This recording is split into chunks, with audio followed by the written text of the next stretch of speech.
Bonjour ou bonsoir à toutes et à tous, bienvenue, on est lundi, il est 21h passé de quelques minutes. C'est l'heure du rendez-vous traditionnel avec la planète Hello, avec les différents continents de la planète lucarne opposée. C'est l'heure du 9-10 donc. 32e épisode ce soir de l'émission.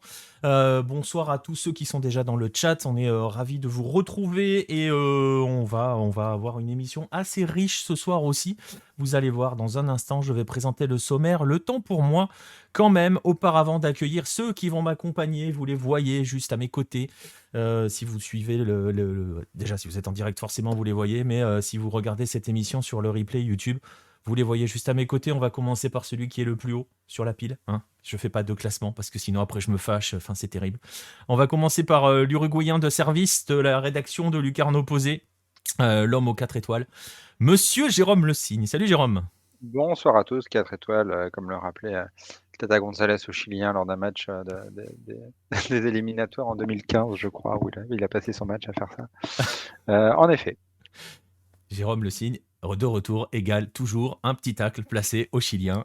Non, parce que c'était le 4 étoiles à chaque fois, ça me fait marrer parce qu'il y a un mème sur internet où à chaque fois on voit González qui tout le temps, qui passe son match comme ça.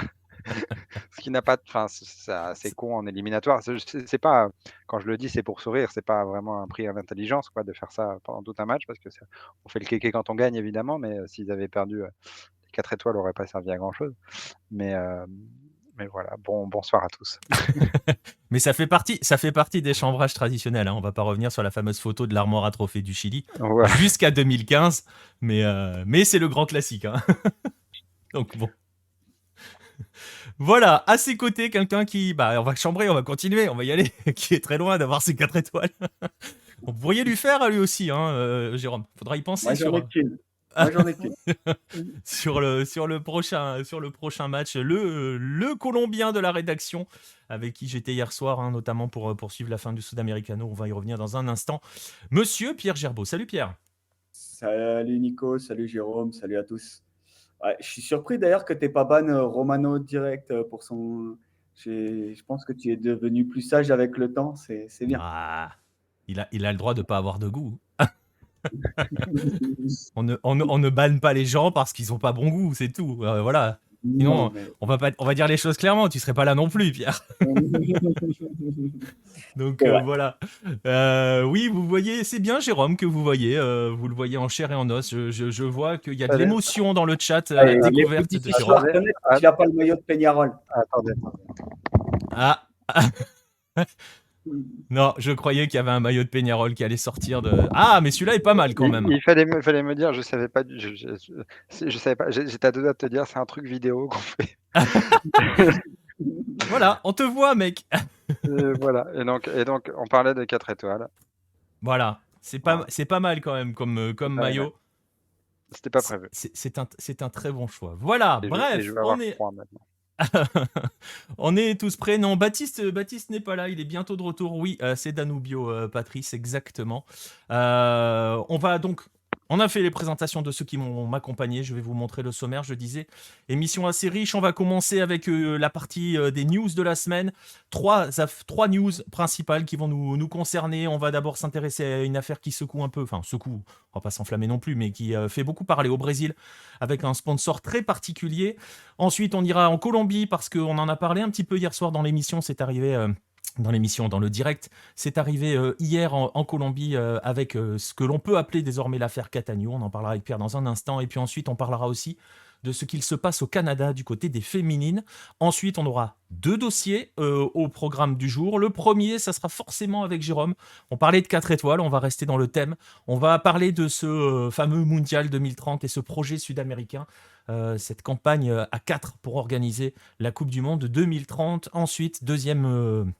dossier de l'émission, on fera le bilan du Sudamericano que vous avez vécu de manière régulière sur Hello et notamment aussi sur les lives sur Twitch. Ensuite, on terminera, comme d'habitude, vous en avez maintenant l'habitude, par les Golasso Hello. Voilà, je le disais, programme copieux, programme riche, on va pouvoir y aller et on démarre tout de suite avec les news de la semaine.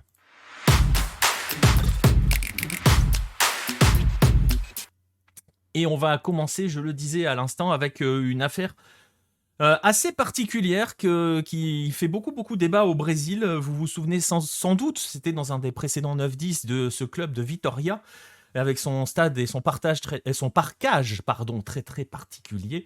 Vitória a encore fait parler de lui cette semaine en présentant un nouveau sponsor sur son maillot, un sponsor qui est sur la manche, vous le voyez, la manche du maillot. Je vous laisse découvrir le nom, je vais vous le donner parce que vous n'êtes pas tous forcément en train de regarder les images. Ce sponsor s'appelle Fatal Model. Alors vous imaginez tout de suite peut-être vers quoi on va aller dans cette histoire. Voilà, Fatal Model, c'est tout simplement une entreprise d'escorte de luxe. Voilà, ça pourrait faire sourire comme ça au premier abord. Ça a fait forcément beaucoup parler au Brésil. Une fois qu'on a passé un petit peu l'étape des rires graveleux, des blagues un peu, enfin voilà, souvent de très mauvais goût. D'ailleurs, il y a eu aussi des commentaires dans certains médias brésiliens qui ont suscité de vives polémiques, hein. Il y a eu un commentaire d'un journaliste dont je viens d'oublier le nom, Uziel Bruno sur TV Band qui s'est amusé à parler du club en agitant un fouet. Voilà, je vous laisse imaginer ce que ça a entraîné derrière. Bref, une fois qu'on a passé toute cette étape-là, il y a des choses assez intéressantes dans cette affaire. On va pas se mentir, et Vitória a communiqué dessus, hein, a communiqué sur cela. Et le président du club, Fabio Motta, ne s'en est pas caché à la suite de cette signature, de ce partenariat avec cette entreprise-là. Il y a évidemment un intérêt financier. Il a expliqué lui-même que le club, qui est maintenant en série B, ne dispose pas de droits télé qui sont du niveau de ce que l'on pourrait avoir en série A, en première division. Et donc, le seul moyen de subsister, c'est d'attirer des sponsors. Et il a attiré ce sponsor-là, qui est un sponsor, entre guillemets, d'envergure nationale, puisque Fatal Model, c'est l'entreprise numéro 1 dans ce domaine-là. Moi, je n'ai pas utilisé, je ne sais pas, messieurs, si vous connaissez, mais bon, bref. Voilà, c'est... Et ils ont bien précisé que l'accord financier était assez important. Et donc, le président a bien rappelé que cet argent, ça allait aussi permettre de payer les joueurs et de payer les différents salariés du club. Ils ont bien évidemment rappelé, alors ça pourrait paraître étrange cette histoire, mais on va bien rappeler une chose, c'est que cette entreprise est légale, hein. On n'est pas dans quelque chose d'illégal, c'est légal. L'entreprise est légale au Brésil. Elle est donc, je le disais, la numéro 1. Et ce qui est intéressant, c'est que ça suscite deux types de débats et ça pose deux types de questions qui mériteraient d'être creusées. Je ne sais pas si elles le seront véritablement, mais on verra. La première question, je viens de le dire par rapport à l'aspect financier, c'est la fameuse question des sponsors que l'on pose sur un maillot. Alors on parle beaucoup, par exemple en France, ou même un peu partout dans le monde, il faudra qu'on en parle, un de ces quatre, de l'omniprésence des sites de paris sportifs et des différents betteurs sur les maillots, sur les compétitions, un petit peu partout. On peut parler aussi des publicités, on va dire, gouvernementales, que ce soit certains États. Et en gros, c'est l'arrivée de ce type d'entreprise qui forcément fait appel à d'autres types de questions dans certains pays, pose la question du... quel sponsor doit-on accepter? Est-ce qu'il y a un bon et un mauvais sponsor? On est un petit peu dans le genre de débat du bon et du mauvais chasseur. Mais voilà. Et donc, jusqu'où on peut aller en tant que club qui a besoin d'argent, qui a besoin de subsister pour accepter tout type de sponsor. Ça, c'est une première question qui est un petit peu plus, on va dire, économico-philosophique, si les deux sont compatibles. Mais voilà, alors non, ça ne sera pas une façon comme une autre d'attirer les spectateurs au stade Nostromo, parce que ça a quand même suscité de vives réactions, hein, très franchement. Et c'était pas l'objectif, et justement, c'est l'objet du deuxième point de débat que cette histoire soulève, c'est que... le club, une fois passé ses premiers discours, le club et l'entreprise, par l'intermédiaire de sa porte-parole que vous voyez ici, qui s'appelle Nina Sag, se sont tout de suite rapidement exprimés par rapport à ce partenariat, puisqu'ils entendent, à travers cet accord, lutter justement contre la violence qui entoure ce milieu, qui entoure les femmes qui sont prises qui participent à cette profession. Et je vais citer Nina Sag dans une vidéo qu'elle a partagée sur les réseaux sociaux. Elle a pointé la stigmatisation, l'oppression et l'intolérance que subissent ces professionnels. Voilà, pour le citer. Pour te répondre, Patrice, c'est une entreprise d'escorte de luxe, Fatal Model. Voilà. Et donc, ils ont lancé avec cela une campagne, à la suite de cette présentation, une campagne justement où ils sont arrivés. Là, vous voyez Nina Sag avant le coup d'envoi. Elle est allée au stade avant le coup d'envoi du dernier match avec ce fameux t-shirt dans lequel c'est les 3 mots-clés de leur campagne, respect, sécurité et dignité, avec aussi des partages de vidéos sur les réseaux sociaux. Et donc, l'objectif, c'est de faire entendre la voix de ces femmes contre ce qu'elle appelle la culture de la violence. Alors, c'est intéressant en soi. Je ne sais pas jusqu'où ira ce débat. Je ne sais même pas s'il va véritablement décoller. Pour l'instant, ça vient d'arriver. Il y a eu les premières réactions par rapport aux premiers débordements dans la presse. On va quand même juste pour contextualiser un petit peu, rappeler que depuis 2002, le ministère brésilien du Travail a ajouté la profession, comme profession officielle, à la liste officielle des professions, pardon, la notion de, l'emploi de travailleur du sexe, c'est comme cela qu'ils l'appellent. Et ce que dénonce aussi cette entreprise par l'intermédiaire de sa porte-parole, c'est cette hypocrisie qui accompagne cette décision, parce que si comment dirais-je, la profession est reconnue officiellement par l'État, il n'y a absolument aucune réglementation autour de celle-ci. Il n'y a pas de contrôle de santé, il n'y a pas de licence. Et donc, voilà, par contre, ces travailleurs-là peuvent contribuer au fonds de pension officiel du gouvernement et recevoir une retraite. Donc, il y a une espèce de... on est un petit peu dans une sorte d'hypocrisie, c'est ce qu'elle veut dénoncer. Et peut-être que ce type de sponsoring, soyons un petit peu optimistes et un petit peu naïfs, peut permettre aussi à ces travailleuses-là de faire entendre un petit peu plus leur voix. On sait à quel point utiliser les voix du football peut être utile parfois. À voir à l'avenir, hein, ce que peut donner ce type d'association, donc, et à voir aussi si ça va susciter les fameux débats et les questions qui sont un peu plus des questions presque rhétoriques que je viens de poser. Juste une petite précision pour terminer, et pour vous montrer à quel point ce débat est important. On va rappeler que le Brésil représente 15% des femmes victimes de la traite des êtres humains en Amérique du Sud, et qu'il est considéré comme la deuxième destination du tourisme sexuel derrière la Thaïlande. C'est donc une question importante. C'est écrit sur le t-shirt, question de sécurité pour ces gens-là. Donc la question de l'encadrement et de la protection de ces femmes est évidemment essentielle. On verra si ce partenariat ou cet accord qui a été signé entre le club de Vitória et cette entreprise permettra justement de faire avancer un petit peu le débat, affaire à suivre. Mais c'est l'une des affaires du week-end, et ça en parle beaucoup. J'ai vu que ça en parlait en Argentine. Je ne sais pas si ça en parle dans vos pays, les gars, si la news est arrivée dans vos pays. Elle est arrivée en Argentine aujourd'hui, hein, pour tout vous dire. Donc voilà. Ouais, non, nous en Colombie, non, non, on a d'autres choses à parler. On va parler juste après. Ouais, exactement. Et ben tiens, tu sais quoi? Bah, ça va être la transition toute trouvée, justement, avec le juste après. On en a parlé hier, hein, parce que ça s'est produit hier. On était en plein live et il y a eu cette affaire qui est tombée. On va parler de l'affaire Daniel Cattaneo. Avant qu'on en parle, je vais juste vous montrer ce qu'il s'est passé sur le terrain. On est à Ibagué, hein, Tolima accueille Millonarios, et je vais juste vous montrer ce qui s'est passé. Voilà, découvrez ça. Si vous n'avez pas l'accès à la vidéo, allez voir sur les replays sur la version YouTube.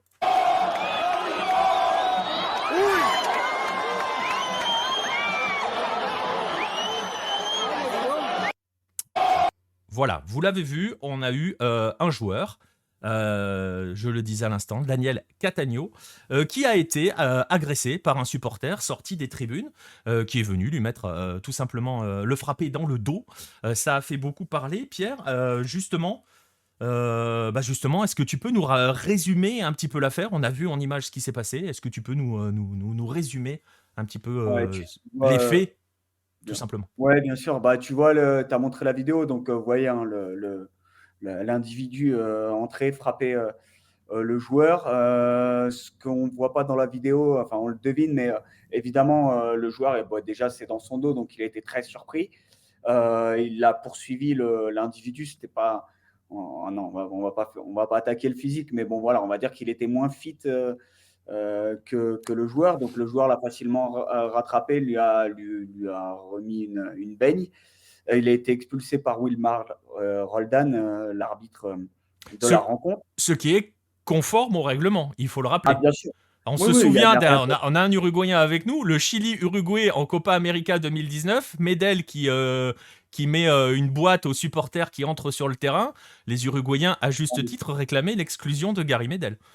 ouais, il doit prendre rouge, mais même plus près de chez nous et plus récent, l'année dernière, si vous vous rappelez du Nice-Marseille, voilà, notamment où l'arbitre de la rencontre, je crois que c'était monsieur Bastien, qui avait dit bah non, moi je reprends pas parce que si je reprends, je dois expulser Dimitri Payet qui a relancé la bouteille aux supporters et Alvaro González qui a dégagé comme un sagouin dans les tribunes. Donc voilà, l'expulsion du joueur est totalement méritée. Là-dessus, il y avait pas à dire. Il lui met un coup, on le voit sur les images, c'est clair et net. Voilà, il y avait rien à dire. Donc le joueur lui rend le coup aux supporters et il est expulsé par Wilmar Roldan. Et à partir de là, les joueurs de Millonarios ont décidé tout simplement de quitter le terrain. Voilà, on a vu David McAllister Silva notamment dire à l'arbitre, c'est pas une question que ce soit Daniel Catagno ou qui que ce soit, c'est juste que notre sécurité n'est pas assurée. Donc voilà, nous on veut pas jouer en fait, on veut plus on veut plus revenir sur le terrain. Faut savoir que le Julián Quiñones, le capitaine de Tolima, a d'ailleurs apporté son soutien à Millonarios en disant bon là c'est arrivé à Catagno, mais ça la prochaine fois ça peut nous arriver. Enfin ça peut m'arriver à moi ou ça peut arriver à n'importe quel autre joueur de foot en fait tout simplement. Et des deux côtés on avait la volonté de vraiment, et c'était dit, de faire un exemple, un précédent justement pour que ça ne se passe plus tout simplement. Donc voilà pour les faits. Et le match n'a pas repris. Il a été annulé. Voilà, il y avait hier des rumeurs comme quoi il allait être rejoué aujourd'hui. Et non, il n'a pas été rejoué. Match pour l'instant totalement annulé. Alors voilà pour les faits, voilà pour ce qu'il s'est passé. On va essayer de comprendre un petit peu quand même.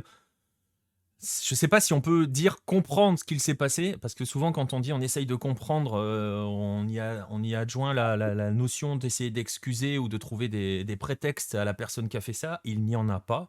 Mais il y avait un Non. contexte très particulier.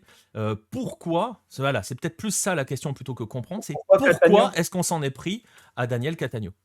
Daniel Catagno, il a été joueur du Deportes Tolima l'année dernière et il y a à peu près, il y a un an, lors du tournoi d'ouverture en finale du tournoi contre l'Atlético Nacional, Daniel Catagno a manqué un penalty alors que le score était de 2-0 et 3-3 sur l'ensemble des deux matchs contre l'Atlético Nacional. Il a manqué le penalty. Et d'ailleurs, sur l'action, en fait, Kevin Miller repousse le ballon et Catagno se jette pour essayer de la mettre au fond.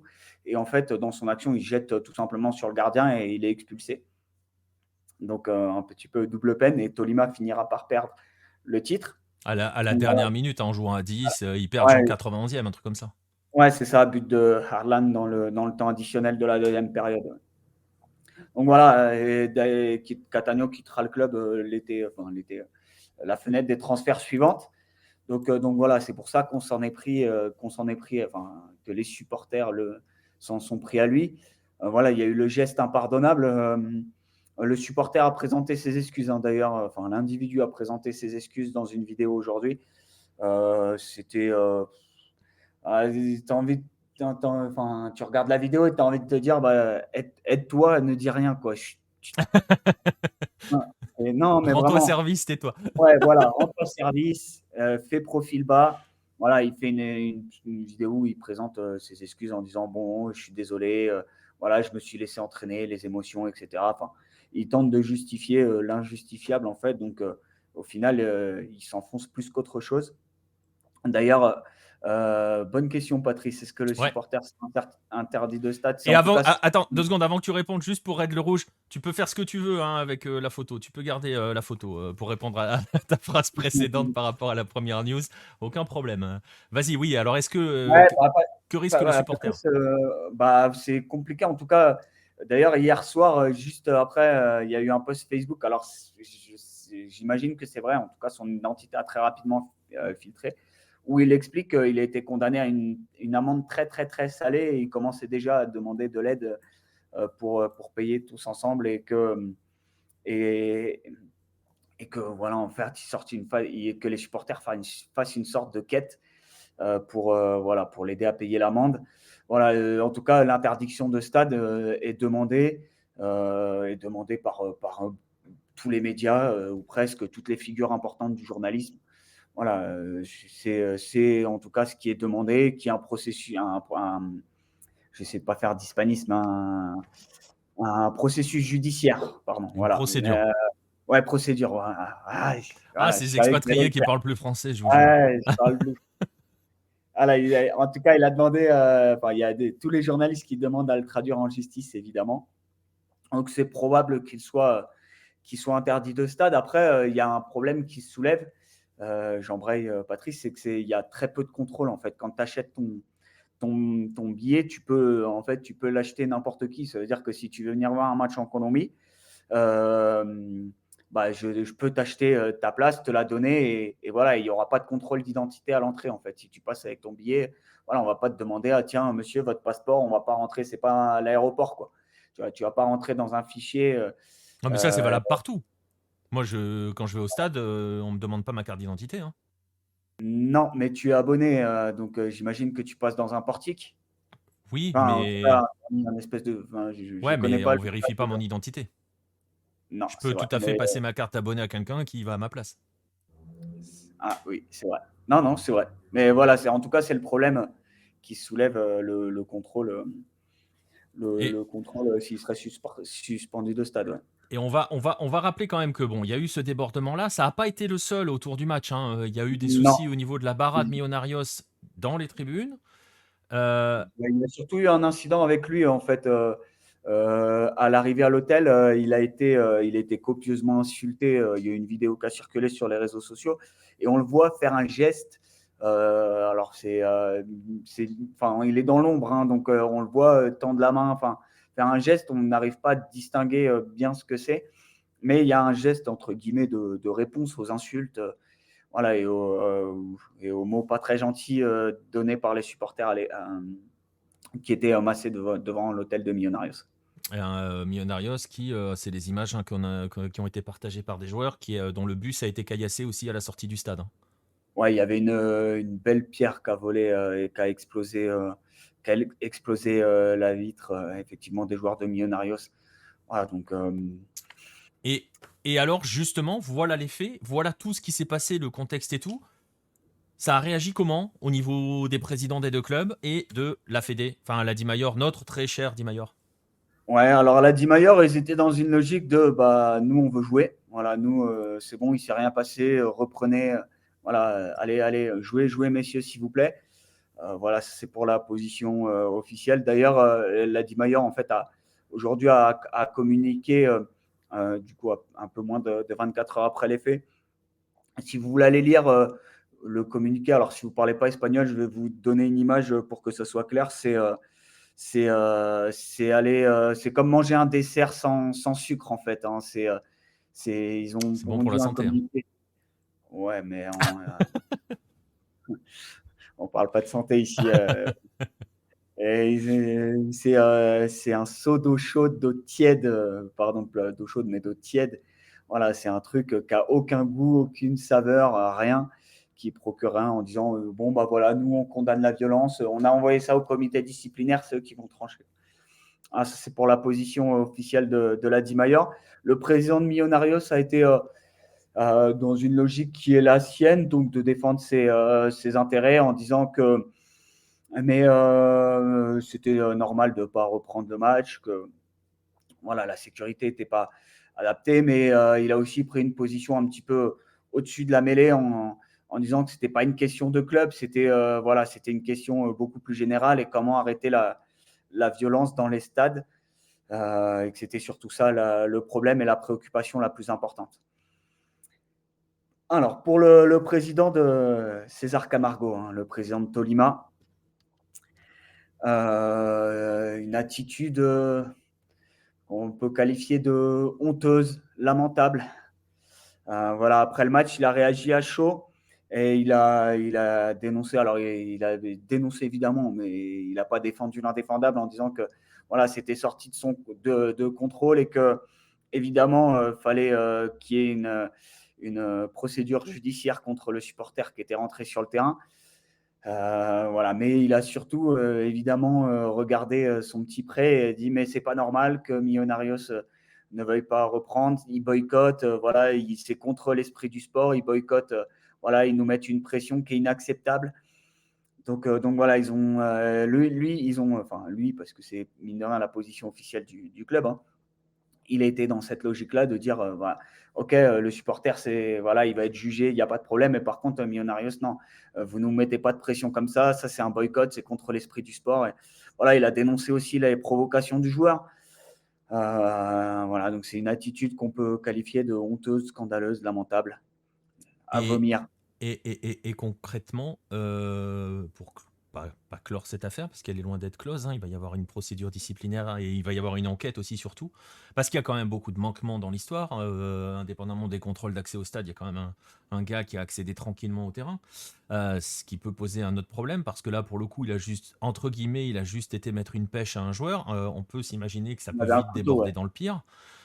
Surtout, et on en parlait la semaine dernière avec la résurgence de la violence dans la plupart des stades, dans beaucoup de stades sud-américains, avec la résurgence de la violence de certains barras. Indépendamment de cela, donc, quelles peuvent être les conséquences de ce qu'il s'est passé là? Tu le disais, le match aurait dû être... il y a eu des rumeurs comme quoi il serait reprogrammé aujourd'hui, il ne va pas l'être. Quelles peuvent être les conséquences pour ce match et pour les deux équipes concrètement? Juste avant de te répondre, une petite parenthèse, la plupart des stades en Colombie appartiennent à la ville, hein. Voilà, donc le stade de Tolima ne déroge pas à la règle, hein, il appartient donc à Oui, Ibagué. c'est pour ça Voilà. d'ailleurs que Camargo explique que c'est tout ce qui est autour du stade, c'est pas de son ressort, enfin qu'en gros, c'est pas trop de son C'est ressort, quoi. sorti de son contrôle que voilà, les sécurités, ils s'étaient en gros pas mis d'accord avec la ville et que voilà, ils auraient dû mieux contrôler. Enfin, tout ça. Il y a juste le Deportivo Cali qui a son propre stade. Voilà, pour les autres, c'est que du public. Alors, les conséquences, la reprogrammation du match paraît compliquée puisque Tolima est en Sudamericana. Alors, ils vont jouer leur match. Millonarios, c'est en préliminaire de Libertadores. Donc voilà, même s'ils ne sont pas dans la première phase, ils sont à la deuxième phase. Donc, ça va prendre des matchs en semaine. On est en championnat colombien et que d'ici à fin mai, début juin, on va jouer 20 journées. Là, c'était la 4e. Donc, on va jouer 20 journées, plus 6 de quadrangulaire, Ouais, plus de calendrier finale, chargé, impossible à reprogrammer, quoi. ouais, plus la coupe. Bon, Voilà. après l'avantage avec les clubs colombiens, c'est que généralement, dans les compétitions continentales, ils sautent assez vite. Ouais, sauf que si Millonarios va en phase de groupe de la Libertadores, ils sont obligés de jouer au moins 6 matchs. Ouais, mais il faut y aller. Ah, faut y aller, faut y aller. Bon, a priori, ils ne croiseront pas de Brésiliens, pas au deuxième tour en tout cas, peut-être au troisième tour. Donc voilà, éventuellement, ils sauteraient là, mais après, ils peuvent être reprogrammés en phase de groupe de la Sudamericana et le problème serait le même. Mais voilà, donc en termes de calendrier, ça paraît très très compliqué à gérer.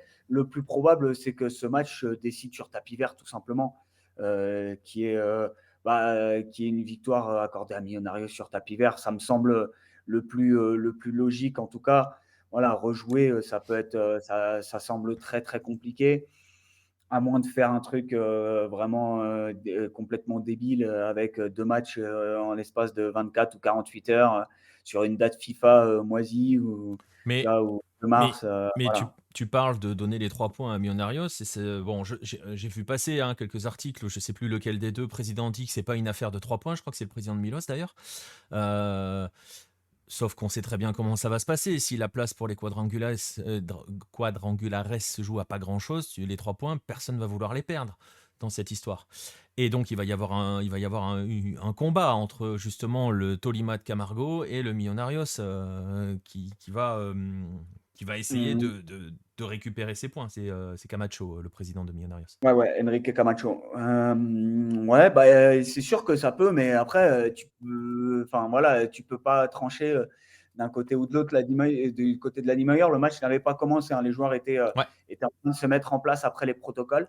Donc voilà, ils étaient sur le terrain juste en train de. On le voit d'ailleurs juste avant de se faire agresser, il fait quelques mouvements. classique, hein, de s'échauffer avant de commencer le match. Voilà, le problème, c'est que tu peux pas vraiment le placer dans le calendrier, hein, vraiment, ou alors en même temps que la date FIFA de mars. Éventuellement, voilà, ça semble la seule fenêtre, on va dire, possible. Mais il est fort, enfin, sinon, il est fort probable que ça joue sur le tapis vert. Voilà, et effectivement, c'est pas une histoire de 3 points ou pas 3 points, hein, c'est la position Ouais. de Camacho, mais malheureusement, c'est comme ça que ça va se décider. Donc voilà, et juste pour la parenthèse, je pense que le stade, par contre, va être certainement aussi à huis clos, sachant que pour le dossier, ce qui peut poser lourd et ce qui est aggravant, c'est qu'au moment où il se fait expulser manu militari par la police, les supporters l'acclament, voilà, applaudissent le geste. Donc ça va peser évidemment très lourd aussi dans le dossier. Voilà, qu'il y ait une Ouais, qu'il y a réaction, une sanction contre le stade. Ouais. voilà, qu'il y ait une sanction aussi contre le stade. Et, voilà, Ok. ça semble aussi fort probable. Eh ben, on suivra ça dans les jours et les semaines à venir, hein, voir comment ça va évoluer. On va remercier Matnissi28 pour le follow et on va remercier Max Lar pour le renouvellement de l'abonnement 13e mois. Merci à toi. Bah, écoute, plaisir de te retrouver aussi. Ça fait longtemps que je n'ai pas pu me caler sur votre émission du lundi. Bah écoute, installe-toi bien. Tu vois, on est dans des affaires très très légères.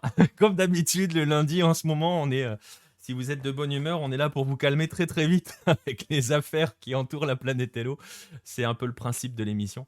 Mais voilà, en tout cas, merci pour ton sub, pour le renouvellement de ton sub. 13e mois, disons, ça fait un an. Magnifique. Voilà pour la Colombie, on suivra ça. On va passer à la troisième news de la semaine, troisième et dernière news de la semaine. Elle n'est pas forcément non plus joyeuse, même si elle est moins grave en termes de choses. Quoique, on va pas faire hiérarchiser parce que vous allez voir, c'est un combat qui est important. C'est le combat mené par la sélection canadienne féminine qui prépare sa prochaine Coupe du Monde qui se déroulera d'ici quelques mois en Australie et en Nouvelle-Zélande, puisque cette équipe nationale canadienne a mis un petit peu la pression. Vendredi dernier, son syndicat, le Canadian Soccer Players Association, syndicat des joueuses, a publié un communiqué dans lequel elles annonçaient tout simplement, je sais que c'est difficile à lire, mais c'est peut-être pas l'objectif de vous le faire lire maintenant, il est disponible sur leurs réseaux sociaux, qu'elles allaient entrer en grève. Les joueuses de la sélection, pardon, allaient entrer en grève. Le motif, il est assez simple. Au final, c'est une nouvelle coupure budgétaire qui a été annoncée par la fédération et qui va forcément ne toucher que les filles. Alors que, voilà, on va en parler dans un instant. Elles se préparent, je le disais, à jouer la Coupe du Monde. Elles sont en train de préparer cette Coupe du Monde. Et elles avaient très clairement indiqué, c'est ce qui est dans ce communiqué, que ces coupes budgétaires allaient diminuer le nombre de jours de préparation, diminuer le nombre de stages, diminuer les effectifs qui allaient être appelés à ces sélections, les staffs, etc. Enfin, les moyens, tout simplement. Et qu'elles elles le disent ainsi, qu'elles sont fatiguées de devoir constamment se battre pour un traitement juste et équitable. Parce que l'enjeu, il est aussi là, c'est une véritable bataille pour l'équité qu'elles mènent depuis plus d'un an auprès de leur fédération et qu'elles ne mènent pas seules, puisqu'elles sont soutenues par l'équipe nationale masculine qui, dans la foulée du communiqué du syndicat des joueuses, y est allé aussi de son communiqué pour apporter justement son soutien. Ces deux, on va dire les deux sélections nationales sont en discussion avec la fédération depuis plus d'un an pour arriver à une égalité des salaires et à une égalité aussi des traitements des deux sélections de manière générale, pas que les salaires, les moyens qui sont mis à disposition de ces deux sélections. Et surtout, parce que c'est un autre problème qui est pointé à travers les deux communiqués, ces deux sélections demandent une meilleure transparence par rapport à l'argent qui entre et qui sort de cette fédération. Bon courage, messieurs, dames. Euh, on vous souhaite de bien vous accrocher, parce que forcément, il y a de l'argent qui est réparti de manière bizarre, et parfois, on ne sait pas trop où il passe. Bref, ils et elles sont en conflit avec la fédération. Une fédération qui a forcément tout de suite a réagi, qui est allé aussi de son communiqué. C'était fin de semaine dernière, hein, tout simplement. Donc la Fédé y est allée dans son communiqué pour d'abord réaffirmer que l'équité était son objectif et qu'elle allait rencontrer les joueuses à Orlando. La rencontre a eu lieu et qu'a dit la fédération aux joueuses ? Vous n'avez pas le droit de vous mettre en grève selon les règlements de l'Ontario. Donc, votre préavis de grève, si vous vous mettez en grève, préparez-vous à une action en justice. Sympa comme moyen de négocier. Ça a eu des conséquences, c'est que donc forcément, les filles ont levé la grève dans un nouveau communiqué. Et là, je vous montre quelques réactions, hein, comme celle de Christine Sinclair, qui est juste accessoirement la joueuse la plus capée de l'histoire de la sélection, qui explique clairement qu'elles ont été forcées à reprendre le travail, hein, pour dire les termes, que c'était pas fini, qu'elles allaient continuer à se battre, voilà, et qu'elles vont donc disputer une compétition qu'elles sont censées disputer dans quelques jours, qui est une sorte de préparation pour la Coupe du Monde. Elles vont affronter les États-Unis, le Brésil et le Japon, donc des nations très très fortes du football féminin. Elles ont été forcées, disent-elles, et en fait, concrètement, dans le communiqué, elles expliquent que, étant donné qu'elles n'ont pas eu le moindre argent en 2022, elles ne peuvent pas se permettre de prendre des risques financiers, d'entamer une procédure contre la fédération. Donc, en gros, elles sont coincées. Quelles conséquences ? Une aussi assez importante, celle de Sophie Schmidt, qui a publié ce tweet. Un bon coup de pression, Paul, exactement. Sophie Schmidt, internationale, 205 sélections, deuxième joueuse la plus capée, a publié un tweet assez virulent avec un long message dans lequel elle explique tout simplement qu'elle ne veut plus représenter cette fédération-là et que tant que cette affaire ne serait pas réglée, elle ne porterait plus le maillot de la sélection. On est à 6 mois de la Coupe du Monde.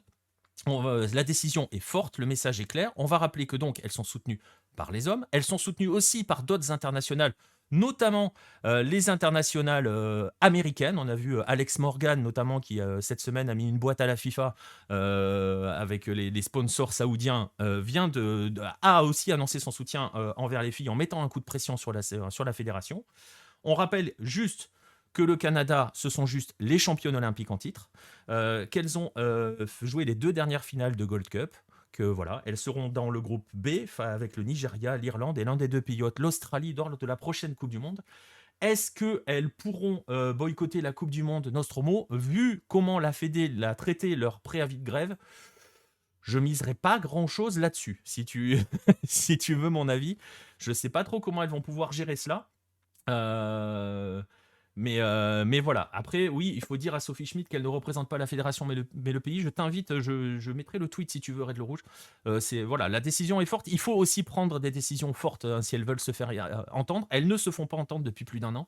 C'est de pire en pire. Elles le disent, elles n'ont pas été payées en 2000. Elles n'ont pas reçu le moindre argent en 2022. Donc la lutte ne fait que se poursuivre. On sait qu'en Amérique du Nord, ces combats-là fonctionnent bien parce qu'elles sont très très efficaces. On va leur souhaiter justement d'être très efficaces jusqu'à la Coupe du Monde et d'arriver dans de meilleures conditions. Affaire à suivre évidemment également du côté du Canada. Mais cause importante à défendre pour ce football-là, pour ces footballs-là. Et peut-être qu'il pourra aussi faire preuve d'exemple pour d'autres sélections et d'autres fédérations. Suivez mon regard. Bref, c'est là-dessus qu'on va clore cette partie sur les news. Elles étaient des... Voilà, vous voyez, hein, sont toujours un petit peu rudes parfois. On va... Ouais, je bonne sais pas humeur, si... hein. Pardon ? C'était touffu. Ouais, dans la bonne humeur, hein, les news. Toujours, c'est la règle. Le lundi, 21h, on se met de bonne humeur sur les news. Non, mais ce sont aussi des sujets importants à aborder, donc voilà, qui méritent de l'être. On va passer à un autre sujet qui a fait l'actualité cette semaine. C'est possible, Red le Rouge, que la Fédération du Canada ait pris des cours à la Fédération du Cameroun. Je t'avoue, je sais pas, mais on va voir justement. C'est eux qui entament plus ou moins. Enfin, il y a un bras de fer qui est entamé. On verra qui en sortira. Bref, on va passer à la suite. On va passer au premier dossier. C'était l'autre actualité de la semaine. C'est cette fameuse campagne menée par plusieurs fédérations pour la Coupe du Monde, pour organiser la Coupe du Monde 2030.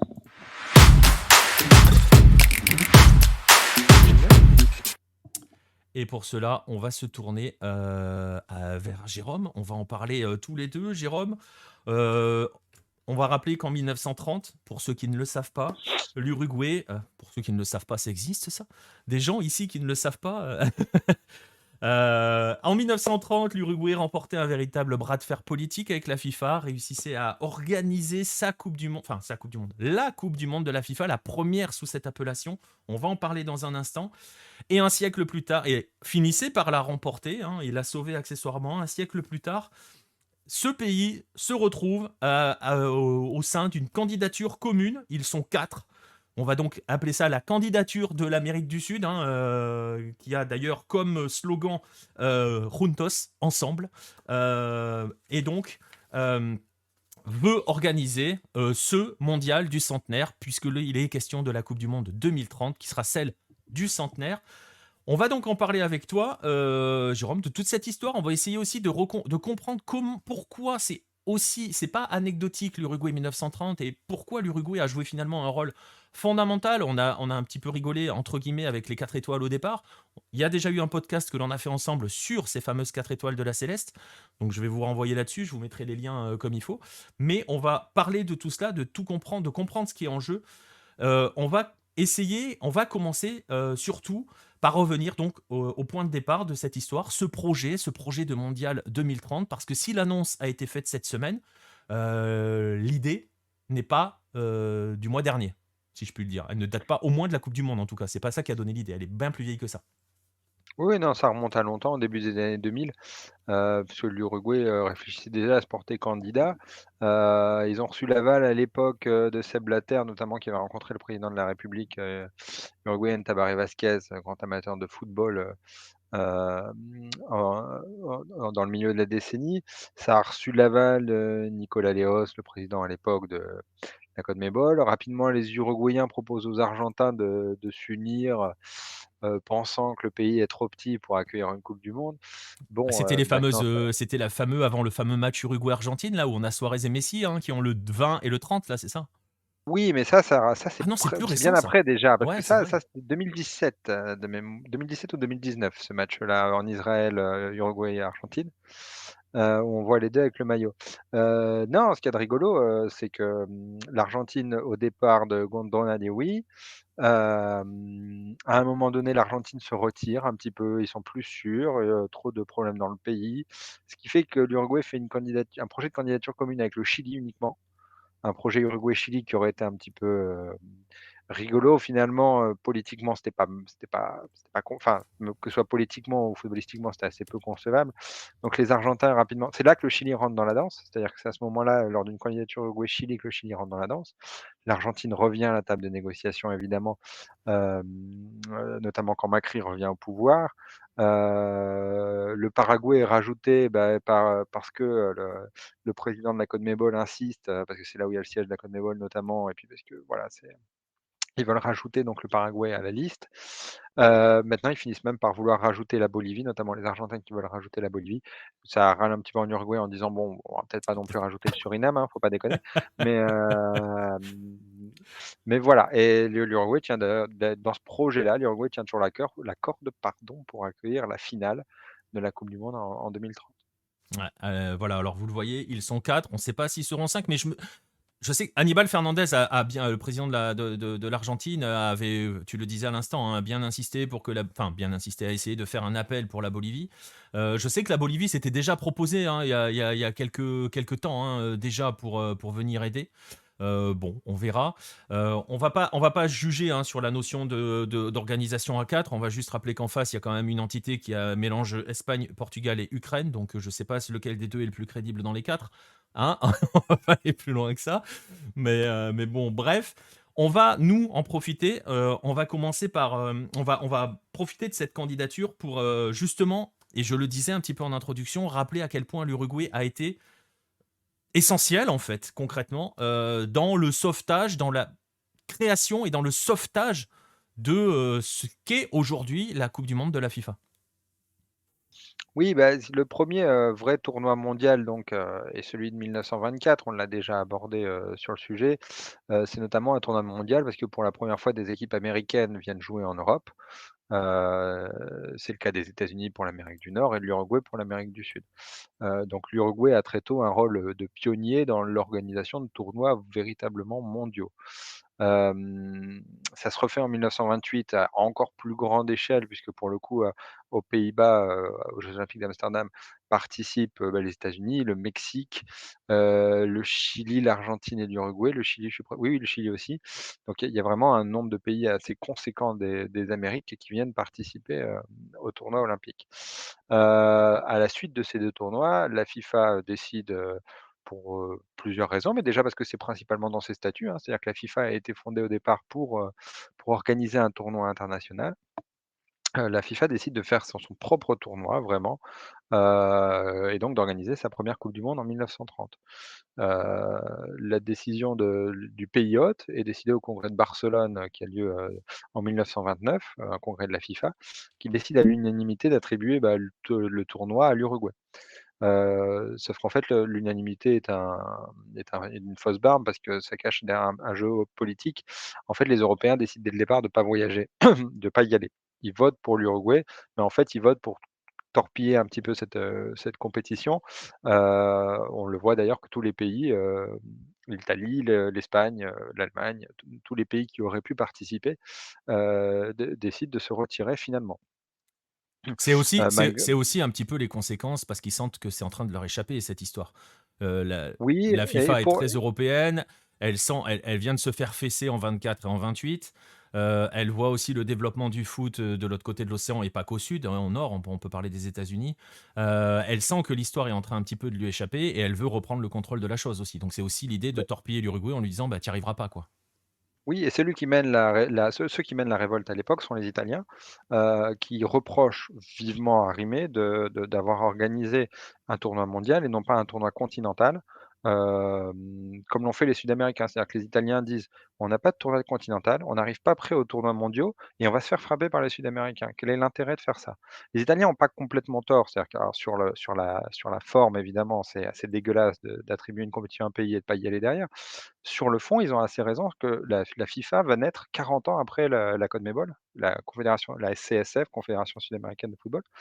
Et c'est ça que les Italiens mettent en avant à l'époque, sauf que Rimet est foncièrement contre, cette idée de fédération européenne parce qu'il le voit comme un retrait de son pouvoir, en fait. C'est-à-dire qu'il se dit: «Dans ce cas-là, je serai plus président de cette fédération européenne qui sera la plus puissante. Ce sera les pays d'Europe centrale et les Italiens qui vont prendre la main». Ouais, parce que c'est ce qu'il faut rappeler hein, pour ceux qui nous écoutent. Les puissances footballistiques de l'époque, ce sont les pays d'Europe centrale, qui eux, finalement, ont déjà leur compétition continentale, hein, d'ailleurs, à ce moment-là. On va rappeler aussi que la FIFA, à l'origine, elle est créée comme entité européenne. Hein. L'idée, c'est justement, au départ, l'idée, c'était de créer une compétition européenne. Hein. Bon, on va pas rentrer dans le jeu d'expliquer que les Anglais ont essayé de tout torpiller pour que la FIFA se casse la gueule, mais assez Oui, mais rapidement. c'est un truc très français d'ailleurs, c'est assez rigolo. C'est-à-dire que les Français ont en effet créé un club d'amis et ils appellent ça la fédération mondiale quoi, grosso Ouais. modo. La fédération internationale de football. C'est très européocentré, c'est très commun à l'Europe. Quand les Argentins, les Uruguayens, les Chiliens et les Brésiliens se réunissent, ils créent une confédération sud-américaine. Ils ne créent pas une, fédération internationale de football. C'est de ça que vient tout ce conflit pour l'organisation de la coupe du monde 1930 où les Européens disent non et les Italiens proposent au final comme roue de secours, les Italiens disent: «Bah, écoutez, que les Uruguayens organisent un tournoi américain, que l'Italie organise un tournoi européen et les 2 joueront dans une sorte de finale, de comme en de Bon, une intercontinentale, quoi. d'intercontinental quoi, de des pays». Sauf que quand les Italiens proposent ça fin 1929, début 1930, ce qu'ils semblent ignorer, c'est que ça fait 6 mois à 1 an que les Uruguayens ont lancé la construction d'un stade qui vaut plusieurs millions de dollars, même pour l'époque, et que les Uruguayens attendent de pied ferme pour organiser cette compétition. Et donc, ils vont l'organiser, cette compétition. Ils vont résister. Il y a une vraie résistance. Hein. Disons que tu l'as expliqué, les Européens du foot essayent de torpiller le truc et les Uruguayens vont utiliser d'autres stratégies pour justement essayer de pour le sauver, pour le maintenir, pour sauver cette Coupe du Monde qui est aussi reconnue aujourd'hui comme étant la première. On a déjà expliqué que c'est pas la première, très clairement. Euh, mais voilà, ils se battent en utilisant d'autres armes et ils arrivent à se battre grâce à ça. Oui, bah, en fait, c'est que quand les fédérations européennes leur disent petit à petit, les unes après les autres, qu'ils ne viendront pas, ils se rendent compte qu'il y aura aucun Européen, en fait, qui va venir. Et que, bah, le tournoi, pourquoi les tournois de 1924 et 1928 sont considérés comme des championnats du monde? C'est que c'était des vraies rencontres internationales de nombreux pays, de pays d'Amérique et de pays d'Europe, quoi, qui étaient le gros du monde à l'époque. Et c'est d'ailleurs la venue Si de ces équipes-là qui le rend mondial. Voilà, c'est ça. Si en 1930 les Européens n'étaient pas venus, est-ce que le vainqueur aurait été un champion du monde? Sans doute pas, enfin, ça aurait été compliqué à le justifier. Et les Uruguayens ayant déjà bien préparé leur compétition et tout, ils vont se dire, ils vont chercher par tous les moyens à persuader les fédérations, mais toutes les fédérations vont refuser les unes après les autres. Finalement, ce qu'ils vont faire, c'est qu'ils vont passer par le niveau politique, ils vont passer même au-dessus de Rimé, ils vont aller voir directement les gouvernements, les ministères, en leur disant: «Écoutez, vos fédérations ont voté en 1929 pour nous attribuer une coupe du monde. On l'a gagnée, par un vote. On a construit des stades, on a fait un stade, disons, on a fait des infrastructures, on a tout préparé et aujourd'hui cette même fédération ne veut pas, faites quelque chose». Il va y avoir, une ingérence, du politique, comme on pourrait dire aujourd'hui, hem, puisque notamment en France où le ministre des Sports va dire, enfin c'était pas le ministre des Sports, mais le ministre de l'Éducation va dire, «Il faut organiser cette compétition, il faut envoyer une équipe quoi, grosso modo». Et ce qui fait que contre l'avis de la fédération, la France par exemple va être l'un des 4 pays, avec, la Belgique, la Roumanie et la Yougoslavie, à envoyer une équipe. Et hem et donc finalement la première coupe du monde est organisée presque contre, l'avis des Européens et presque contre Rimet qui s'était rangé dans cette idée de faire un tournoi intercontinental entre, juste, un tournoi européen et un tournoi sud-américain. Mais Rimet en bon politique va retourner sa veste et va participer et venir en Uruguay pour paraître comme l'organisateur, le grand ordonnateur de tout cela, alors qu'au final ça a été organisé dans une, anarchie totale. Ouais, c'est ça, parce que ce qu'il faut bien préciser, et c'est vrai que les livres d'histoire nous le disent, hein, Jules Rimet a créé la Coupe du Monde, s'est battu pour la Coupe du Monde. Moi, tu vois, j'ai aussi à un moment grandi entre guillemets avec l'idée que c'est Rimet qui avait été faire pression sur Yougoslavie, Belgique et compagnie pour qu'ils viennent, qu'ils accompagnent la France à la Coupe du Monde pour lui sauver la Coupe du Monde. Et en fait, son rôle à Rimet, il est quand même, tu viens de le dire, très politique, donc ça veut dire très ambigu. Oui, très très ambigu et Rimet dans toute sa carrière à la tête de la FIFA de toute façon, louvoiera toujours pour essayer de se maintenir en poste, hein, principalement, finissant même par perdre l'appui de la Fédération française de football, mais ça c'est pour le plus tard, pour les années 40 et 50. Mais en effet, les à défaut d'être organisée, contre la FIFA, cette coupe du monde, elle est vraiment organisée contre les fédérations européennes qui n'en veulent pas du tout au départ. Et c'est là où le symbole va être intéressant, parce que là, on vous a fait un petit précis d'histoire, hein, concrètement, pour vous expliquer, mais c'est important quand même. Et c'est aussi important pour voir, parce qu'on a souvent tendance, et c'est normal, on est européen, enfin je sais pas si c'est normal d'ailleurs, mais on a toujours cette histoire très eurocentrée du football mondial. C'est assez rigolo, hein, cet héritage-là. C'est quand même toujours important et essentiel, et c'est pas non plus pour basculer dans l'excès inverse, de faire du sud-américanisme primaire qui vise à dire que le foot sudam, blablabla. Non, les faits sont là. Il y a aussi tous les statuts de la FIFA, toutes les réunions des congrès divers et variés. Où vous pouvez suivre ce feuilleton, en fait, hein. C'est un roman politique, cette histoire. Euh, Concrètement, l'Uruguay a véritablement sauvé ce qui est aujourd'hui l'événement numéro 1 mondial. Et c'est aussi cela, le sens du symbole qui est important, avec cette volonté d'organiser une Coupe du Monde en 2030. Et justement, Jérôme, je ne sais pas si on peut parler d'un écho, mais il y a quand même comme un petit écho de 1930 dans cette histoire. Donc je le disais, hein, au-delà du rôle de l'Uruguay, j'ai presque envie de dire de défendre ou d'imposer une vision mondialiste du foot, qui n'était pas le cas dans ces années-là, qu'il est peut-être plus trop aussi aujourd'hui, hein, au niveau de certaines instances, quand on voit par exemple la puissance de certaines. Et la puissance, par exemple, on le souligne souvent, hein, nous, sur nos compétitions, que ce soit des Copa América ou des tournois, quand les entités européennes ne veulent pas libérer les joueurs sud-américains qui jouent en Europe, et pas que sud-américains, c'est valable en Asie ou c'est valable en Afrique. Donc il y a quand même toujours une prise de pouvoir très européenne. Il y a comme un écho à cette période de 1930 d'imposer cette vision mondialiste. Là, alors, je ne sais pas si c'est sincère, on en a déjà plus ou moins un tout petit peu évoqué ensemble, tous les deux en off. Les termes les termes employés par Sébastien Bauza, j'ai oublié sa fonction. Il est, Il est ministre des Sports c'est et ça, hein, son titre précis est secrétaire à l'éducation, quelque chose comme ça, parce que c'est pas un ministère. Non, secrétariat au sport, c'est le secrétariat au sport, ouais. Il est secrétaire des sports et il était président de la fédération de 2008 à 2010 ou 2012, à l'époque, de l'Afrique du Sud notamment. Et donc voilà, Baoza qui était présent à cette conférence de présentation, hein, on les a vus, avec Tapia, avec Alejandro Dominguez notamment, et avec la La belle ministre des brochette. Sports chilienne. Ah ouais, ouais, c'est magnifique brochette, magnifique. Les plus beaux. Bref, il était présent là et il a parlé. Je ne sais pas si c'est sincère, et après c'est facile, hein, c'est des discours politiques, donc il y a des mots un peu fourre-tout, mais on va voir justement. Il a parlé d'héritage, il a parlé de durabilité pour les pays qui allaient organiser cette compétition-là. On sent qu'il y a un petit peu à contre-courant. Il y a aussi l'observation de ce qui se passe ces derniers temps du côté de l'organisation des Coupes du Monde. Est-ce que 2030 aussi peut être l'occasion pour l'Amérique du Sud, pour l'Uruguay et pour l'Amérique du Sud, d'être un peu un tournant, de rechanger un peu la donne dans la façon dont on voit les organisations des Coupes du Monde? Est-ce que concrètement, pour dire les choses plus clairement, est-ce que ces 4 pays peuvent arriver à impulser un nouveau mouvement auprès de la FIFA? Alors non, j'y crois T'y crois pas, j'y je crois pas sais. une j'y crois pas une seule seconde. Bah, en fait, on la verra dans les faits, la réponse. Mais la vraie question, c'est quelle coupe du monde la FIFA veut imposer aux pays organisateurs? Parce qu'à l'époque, que ce soit pour les coupes du monde de 1930, mais c'est aussi le cas en 34, en 50, c'était la fédération qui organise, qui fixe les règles.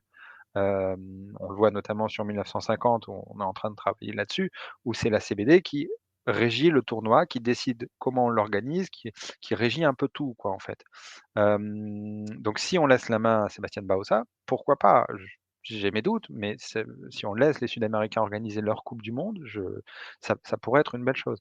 Je parlais par exemple, il y a un cas flagrant, c'est le Qatar vient de jouer une coupe du monde en hiver. En hiver européen. C'est-à-dire qu'aujourd'hui, ça me fait marrer à chaque fois et je déteste les gens qui disent coupe du monde en hiver et je viens de le dire. C'est pas En une coupe du automne. monde en hiver et puis c'est en automne et c'est l'hiver européen. C'est-à-dire que c'était en Amérique du Sud, c'était formidable, pour eux. C'était la première coupe du monde fin printemps, début été, c'était génial. Donc et là, on est un peu dans le même cas. Si on joue en soirée en novembre-décembre, début de l'été austral avec des stades, à Punta del Este, Valparaiso, Mar del Plata, mais les stades sont magnifiques, il y aura pas besoin de toi de rajouter des trucs, extraordinaires. On peut jouer, il y a déjà des infrastructures, il y aura des aménagements à faire, mais bon franchement, il y a une paire de villes qui ont largement les infrastructures, hein, Montevideo, Buenos Aires, Punta del Este, il y a enfin au niveau hôtel, et cetera, il y a, hein, je me prononce pas sur le Paraguay, je connais moins, mais il y Bah, a franchement ils ont organisé la finale de Sudamericana. Il y a la Nueva Ola, qui est un stade assez récent, qui a été rénové pour le Cerro Porteño. Il y a le Defensores del Chaco, qui est ce qu'il est, et qui est pareil. Tu peux le rénover aussi un petit peu, mais il y a pas de nécessité, surtout à 4, par rapport à ce que tu dis, il n'y a pas de nécessité d'aller construire des stades. non, mais alors la question maintenant, a priori les Européens vont imposer plutôt une coupe du monde en juin parce que je vois pas, les Sud-Américains avoir le même poids, politique ou financier qu'ont pu l'avoir, nos amis du Golfe. La FIFA l'avait fait en Afrique du Sud, imposer une coupe du monde en hiver dans l'absolu et par exemple, bah, si la FIFA va imposer la question va être: est-ce que la FIFA va imposer un toit? Dans les stades, sachant que à Montevideo, à Buenos Aires, il peut pleuvoir des cordes, hein. C'est-à-dire ça peut vraiment être un climat dégueulasse de chez dégueulasse, en juin-juillet, quoi. Et dans ce cas, les stades sont à refaire. C'est-à-dire que si tu mets un toit au Centenario, c'est comme, ce qu'ils ont fait au Maracana. C'est-à-dire qu'il faut grosso modo refaire le stade avec une telle structure que ça fait comme si tu faisais un stade neuf, quoi, schématiquement. Donc dans ce cas-là, ça va balancer des milliards par la fenêtre pour laisser des stades qui seront inadaptés aux nécessités locales. Avec évidemment dans des pays où la corruption est endémique, hein, que ce soit surtout l'Argentine, le Paraguay, mais aussi, un peu le Chili et l'Uruguay. Donc faut presque remercier le Qatar d'avoir démontré qu'une coupe du monde peut être hors calendrier européen, que ça a de logique. On parlait de FIFA, de fédération internationale, il y a pas de raison à ce que, une coupe du monde soit tout le temps fixée par le calendrier européen. Hem, mais j'ai eu le sentiment d'être un peu, de croire un peu à une chimère en disant ça, en croyant qu'il y aurait une autre coupe du monde éventuellement qui serait, adaptée au calendrier local avec des conditions locales et qu'on va plutôt repartir sur un boulgui-boulga avec des stades un petit peu comme ils sont construits partout maintenant, avec des grands toits et des fortunes dépensées pour rien. Ouais, parce qu'il y a aussi, indépendamment des toits, des machins, il va y avoir la question des loges, hein, parce que c'est dans les cahiers des charges de la FIFA et de n'importe quel cahier des charges de compétition, même européenne. Par exemple, pour l'UEFA, il faut des stades avec un certain niveau un nombre d'étoiles, hein, tu sais, ils sont notés, c'est comme le guide Michelin. Et dedans l'attribution des étoiles, il y a aussi la question du nombre de loges. Euh, Quelques petites remarques dans le chat. Alors Euh, juste sur les loges avec les palcos en général, c'est les stades où ils sont équipés et plutôt où il y a des loges pour le coup vraiment, il y en a suffisamment, tu penses, c'est pour être alors stade 4-5 étoiles? je ne sais pas suffisamment, hein, je n'ai pas les détails, mais tu le vois bien quand tu regardes la Bombonera par exemple où, il y a des tribunes dégueulasses en face, pas sans toit et cetera, mais il y a tout un pan de tribune qui est Oui, oui. avec des loges et des mecs qui sont dans leur canapé en cuir en train de boire des whisky, tu vois ce Mais, que je veux mais dire? pour par exemple, alors c'est une question qui est abordée par Damien Agostini, premier message dans le chat justement sur la question des stades. Euh, il nous explique que c'est très vétuste. Et est-ce que le pays en a les finances? Alors clairement, on va dire les finances, aucun des pays ne les a. Ça, c'est on va se dire les choses clairement. Sachant qu'en plus, et Jérôme vient de le dire, s'il se lance dans la construction de stades, vous allez prendre un prix et vous allez pouvoir le multiplier par beaucoup, 5, 6, 10. Ah, il y Euh, a des entreprises brésiliennes de construction qui font voilà. Donc, on sait qu'il y a de l'argent qui va être détourné. Enfin, voilà, pour dire les choses clairement, on a parlé de corruption endémique. Donc, voilà. A contrario, il y a quand même des stades qui sont en rénovation. Moi, je pense le National de Santiago de Chile est actuellement en rénovation. Ils sont en train de rénover San Carlos de Apoquindo, qui est plus petit, mais bon, voilà. mais L'Argentine a quand même je veux le te Monumental qui va faire 80 000 places, qui est en fin de rénovation. Mais c'est Euh, 2 exemples, que le National et le Monumental sont 2 exemples de stades sans toit aucun à l'heure actuelle, Complètement, même après rénovation. complètement, Heu c'est des stades où, encore une fois, à des moments de la saison, il faut bien avoir conscience qu'à Buenos Aires, il peut faire 4 degrés et pleuvoir comme vache qui pisse pendant tout le match. on est complètement d'accord. Et si la FIFA peut très bien dire demain, dans ces conditions, non, il faut on veut des stades à l'européenne, parce que c'est des stades à l'européenne, avec un toit qui couvre intégralement. Si tu fais ça, pour l'avoir connu dans d'autres stades, pour connaître un tout petit peu le sujet, mais il faut vraiment penser que tu refais intégralement la structure du stade, grosso modo. Parce que les poids le poids des toits que tu dois installer coûte une petite fortune, pas le prix du stade, mais presque, quoi. C'est-à-dire que de faire du béton, en gradin, ça, là, en construction, ils savent faire très, très simplement. Faire des structures pour couvrir avec un toit ça c'est ça qui revient très, très cher et qui fait que, par exemple, bah, comme tu le dis, le Monumental qui vient d'être presque refait, qui a été réaménagé et cetera, bah, Il demain, est sans toit. il devrait à nouveau le refaire. Ouais, voilà, ça c'est si le toit est imposé. À voir, on n'y est pas encore. De toute façon, le choix des stades est pas encore donné, hein. Je sais que la candidature espagnole, portugaise, Ukraine, bon voilà, ils n'ont pas non plus arrêté les stades. Bref, je Juste, prends d'autres Nico, questions. pardon, Ouais, vas-y. je coupe 2 secondes, juste pour faire une petite parenthèse historique. En 86, il y a un pays sud-américain qui devait organiser la Coupe du Monde de football qui était désigné comme siège. Voilà, c'était acté. Finalement, le président de la République de ce dit pays a renoncé devant les exigences mirobolantes qui étaient déjà en place à l'époque de la FIFA, où il te demandait les stades, déjà Mais, les configurations. Alors, à l'époque, ils n'étaient pas encore fauteuil en cuir, loge et whisky, comme vient d'expliquer Jérôme, mais ils demandaient déjà un minimum de conditions de place, de transport, etc. Et que ce sont des cahiers des charges ce sont des cahiers très lourds mais, et que voilà, mais organiser, ça ça a coûte. toujours été le cas. Jérôme pourrait en parler.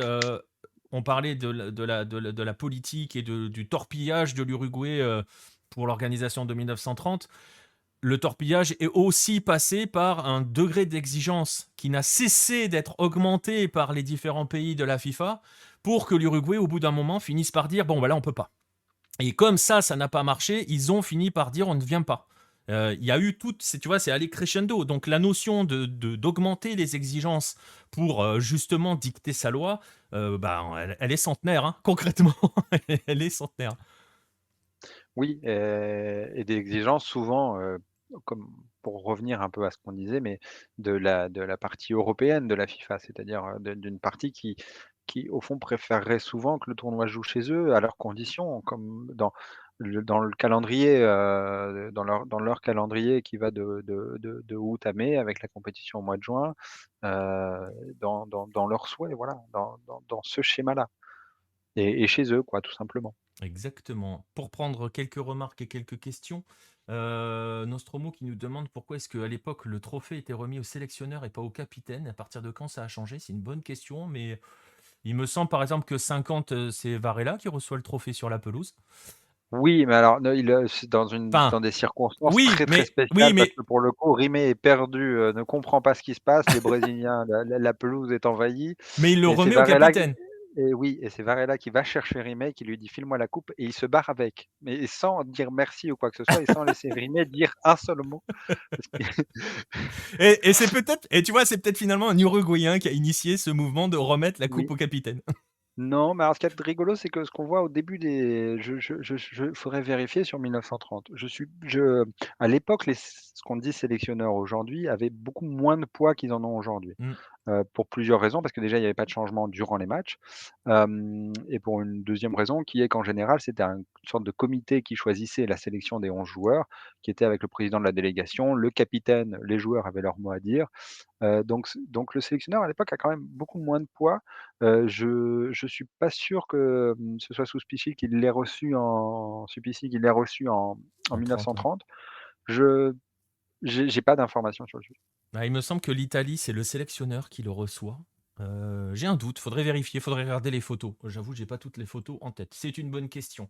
Question de Red le Rouge, pourquoi ne pas harmoniser le calendrier international pour que tous les championnats démarrent en même temps? Parce que ils sont déjà plus ou moins harmonisés dans certains cas. Il y a des calendriers qui sont plus ou moins calés sur le calendrier européen. Et puis j'ai envie de dire, pour la plupart des pays sud-américains, à part l'Argentine qui fait n'importe quoi, le Brésil joue sur l'année calendaire.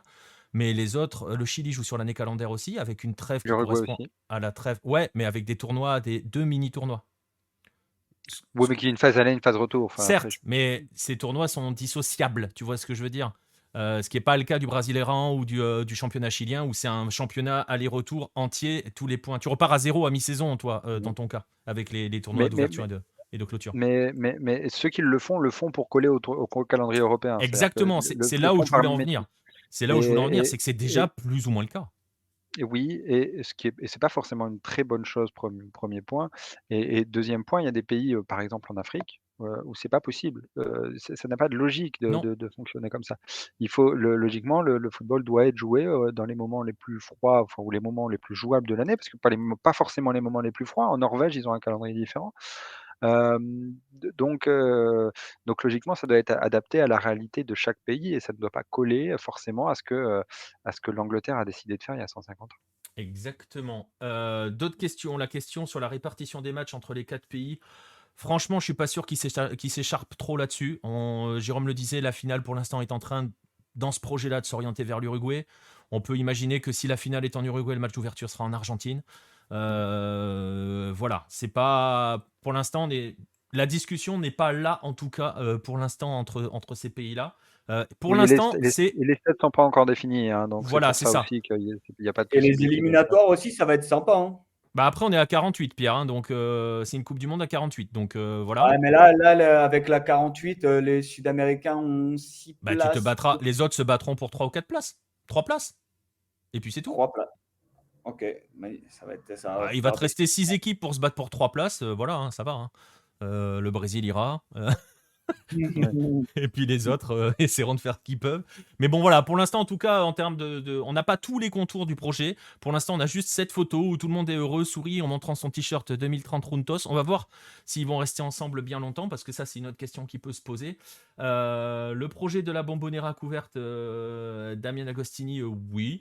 Voilà, hein, on en a parlé dans quelques lives avec Vincent, notamment. C'est pas pour demain la Bombonera couverte, hein, parce que déjà, il faudrait arriver à faire le tour du stade.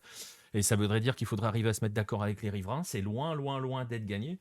La Et dernière. ça crée des défis. Je veux pas insister de Ah non, faire, complètement. et je rends hommage à mon père qui travaille un petit peu dans ce domaine-là, mais il y a des contraintes techniques pour construire un stade sur un pâté de maison comme ça, avec les autres habitations autour, qui sont extraordinaires. Enfin, on ne se rend pas compte de la difficulté qu'il y a par rapport au toit en tant que tel dans un stade. Et mais pour dire les choses très clairement sur la Bombonera, c'est le projet Bombonera 360, il est mort dans l'œuf. Les résidents, les voisins ne veulent pas vendre, ne veulent pas du truc, donc c'est même Oui, pas parce la qu'il faut peine. détruire. Il faudra, pour des questions de stabilité, il faudra détruire des maisons autour, quoi, Et grosso pour modo, l'instant, ouais, c'est donc pas possible. Donc voilà, c'est pas possible. Après, donc la grande question, et tu l'as dit, hein, tu l'as évoqué, c'est un petit peu le Qatar a réussi à imposer. Alors on sait que le Qatar, financièrement parlant, a un poids que ces quatre pays-là n'auront jamais, clairement. Mais le Qatar est aussi une porte. Et j'ai presque envie ça sera tu vois, c'est une question un petit peu plus ouverte, mais est-ce qu'on n'est pas quand même dans une situation qui peut quand même faire penser. C'est mon côté. En ce moment, je suis dans un côté optimiste. Alors, on va essayer d'en profiter, hein. Après, je rebasculerai côté pessimiste. On va attendre la deuxième moitié de l'année. Mais pour l'instant, voilà. Est-ce qu'on peut pas être dans un parallèle avec 1930? Quel était le poids de l'Uruguay en 1930 face aux géants européens? Et pourtant, l'Uruguay a réussi à imposer ses choix. Et justement, est-ce que quand Baoza parle de ça, parce que Baoza, par exemple, quand il parle des stades, je sais pas si tu l'as vu passer, il parle de mettre des structures temporaires, hein. Comme il a vu en Russie, comme il a vu au Qatar. Des choses démontables et des trucs comme ça. Pas sûr que la FIFA, elle kiffe des masses, tout ça. Est-ce que l'Uruguay, Argentine, Paraguay, Chili 2030 peut avoir la même force de résistance que Uruguay 1930? ce qui est rigolo, c'est en 1930, l'Uruguay obtient la compétition et la réussit que par les Amériques. C'est-à-dire que les Européens font tout pour boycotter et à la fin, il y en a la majorité boycotte. C'est-à-dire que Hmm. côté européen, c'est un fiasco. C'est-à-dire qu'avec tout le respect que j'ai pour la Roumanie, la Yougoslavie, la France et la Belgique, ce ne sont pas du tout les pays les plus forts dans le football européen de l'époque. Donc la Coupe du Monde de 1930 reste presque contestable footballistiquement. Si l'Uruguay n'avait pas gagné en 24 et en 28 en Europe, on pourrait se dire, bah, l'Uruguay a gagné uniquement parce qu'il y avait personne d'autre, quoi, grosso modo, qu'il y avait que l'Amérique du Sud. Donc, j'ai perdu le fil de ma pensée.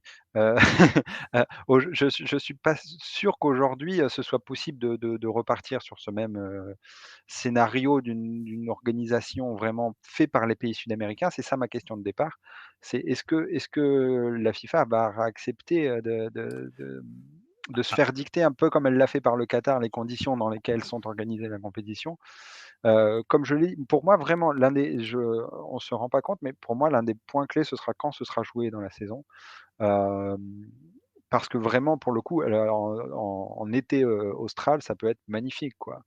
Mais, je suis assez pessimiste sur l'idée de Bauza. Sur le discours de Bauza, dans tous les cas, c'est un discours entre guillemets comme Tony Estanguet qui nous vend des jeux olympiques oui. magnifiques, Oui, écologiques, c'est un discours politique. c'est N'ayons pas peur c'est un des mots, c'est discours un discours politique, politique. c'est-à-dire voilà, sans que ce soit insultant, hein, c'est-à-dire Non, il peut très bien le croire lui-même, hein, voilà. mais Après, il y aurait la réalité, quoi. voilà, il y aura la réalité et je pense même pas que ce soit j'ai du mal à voir les pays sud-américains ont perdu considérablement en pouvoir dans le système de la FIFA actuel, où les 10 petites fédérations d'Amérique du Sud ont moins de pouvoir que la trentaine d'îles caribéennes heu, ou que les fédérations évidemment asiatiques, africaines, qui pèsent de tout leur poids de nos jours. Hem, je ne sais même pas s'ils vont réussir à pouvoir, obtenir les voix pour pouvoir organiser la compétition, à part à ce qu'il y ait vraiment le système de rotation qui soit maintenu. Mais ce système de rotation, comme on le voit pour la Copa América notamment, Hmm. c'est un système qui vient à disparaître petit à petit parce qu'il y a certains intérêts qui reprennent un petit peu la main. Ouais. Je suis faiblement optimiste. Eh ben, écoute, on verra. Il y a un élément, on parlait de toute l'aspect politique de 1930. Il y a un élément sur lequel l'AM Sud pourrait s'appuyer, c'est que c'est pas les grandes relations cordiales entre la FIFA et l'UEFA. Et s'il y a moyen d'appuyer auprès de la FIFA qui pourrait, entre guillemets, passez-moi l'expression, emmerder l'UEFA, ça peut être un élément qui pourrait faire basculer la chose. À voir. Si je peux me permet si je il y a Cet si je peux me argument permettre politique est jouable. Le Maroc n'était pas aussi candidat, il n'y avait pas le Maroc notamment et la Chine peut-être. Alors la Chine, ça va être Bon, compliqué la Chine, c'est maintenant, mais fini, on peut oublier. Je sais pas si le Maroc y est toujours pour 2030. Il faudrait vérifier. Je sais pas s'ils ont toujours leur candidature. J'avoue que l'aspect Espagne-Portugal leur fait mal. Mais bon, à voir, à voir. Il y a un coup à jouer. Si le Maroc n'y va pas, il y a un coup à jouer en s'appuyant sur les autres et peut-être en appuyant sur le fait que FIFA et UEFA en ce moment, c'est pas l'entente cordiale. Bref, on regarde, on regardera ça, on vérifiera, on suivra surtout cela avec attention, bien évidemment. Voilà pour ce que l'on pouvait dire de 2030, pour que vous compreniez oui, aussi que c'est pas forcément une lubie post-Coupe du Monde gagnée par un pays sud-américain. Ils vont évidemment s'appuyer dessus et jouer un peu là-dessus. C'est normal, c'est de bonne guerre. Mais il y a aussi tout cela et tout cet aspect historique qui, très franchement, si on met de côté, et on peut pas, hein, vous l'avez bien compris, si on mettait de côté les cahiers des charges actuels, les impacts financiers, les demandes financières de certaines fédérations, ferait que 2030, il ne devrait même pas y avoir de débat pour savoir qui l'organiserait. Mais ça, c'est dans un monde non pas d'optimisme, mais d'utopie totale. Voilà, on va. oui. Réponse, finale en 2024, hein, pour être très précis, au 74e congrès de la FIFA. Donc, mine de rien, l'année prochaine.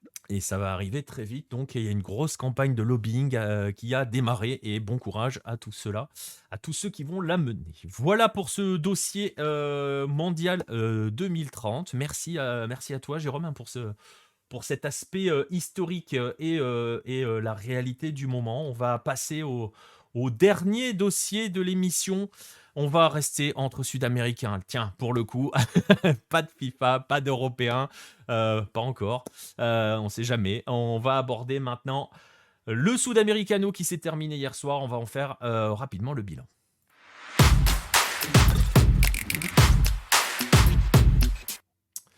Ce Sud-Americano, je le disais, qui s'est terminé hier soir avec une finale, entre guillemets, hein, entre l'Uruguay et le Brésil.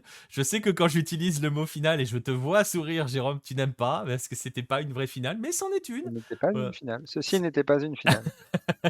Ceci n'était pas une finale, ce Sud-Americano qui s'est terminé quand même sur la victoire du Brésil. Vous l'avez peut-être suivi en notre compagnie hier soir, hein, entre minuit et demi et 2 heures et quelques du matin. Bref, cette victoire finale du Brésil lors du dernier match qui opposait la Célestin à la Céleste uruguayenne. Brésil-Uruguay, c'était la finale. Je vais vous montrer le classement final de cette compétition.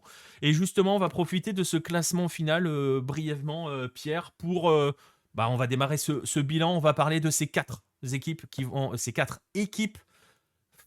vont aller, il est tard, non, il est même pas tard en plus, de ces quatre équipes qui vont aller défendre les couleurs sud-américaines au prochain mondial en Indonésie.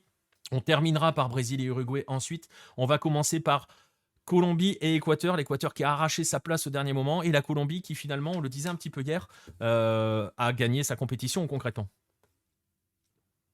Ouais, c'est ça, la Colombie, c'était, un petit peu pas le traumatisme, ce serait un mot un peu trop fort pour ça, mais il y avait eu le tournoi, pré-olympique à la maison en 2020, 2021 pardon, pour les JO de Tokyo qui avaient eu lieu en 2021 du coup, où la Colombie n'avait pas réussi à se qualifier, alors que, bah, c'était chez elle. Donc voilà, là, il y avait surtout la volonté de ne pas reproduire un petit peu j'allais dire papelón, comme pour prendre un hispanisme, mais voilà, un petit peu pour éviter de se prendre la honte, en fait, tout simplement, en ne réussissant pas à se qualifier à la maison. Donc voilà, la Colombie a fait une montée en puissance progressive dans ce Sudamericano. Ils ont fait 2 premiers matchs de la première phase qui étaient quand même très, très, très, très moyens face au Paraguay et au Pérou, avant de progressivement voilà, monter en puissance. Même la défaite inaugurale dans l'hexagonal contre l'Uruguay,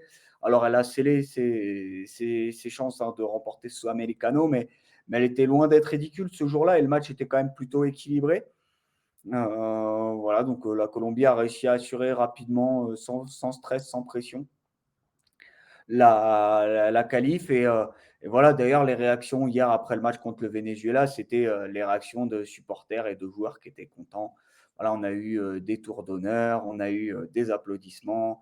Voilà, c'était vraiment magnifique.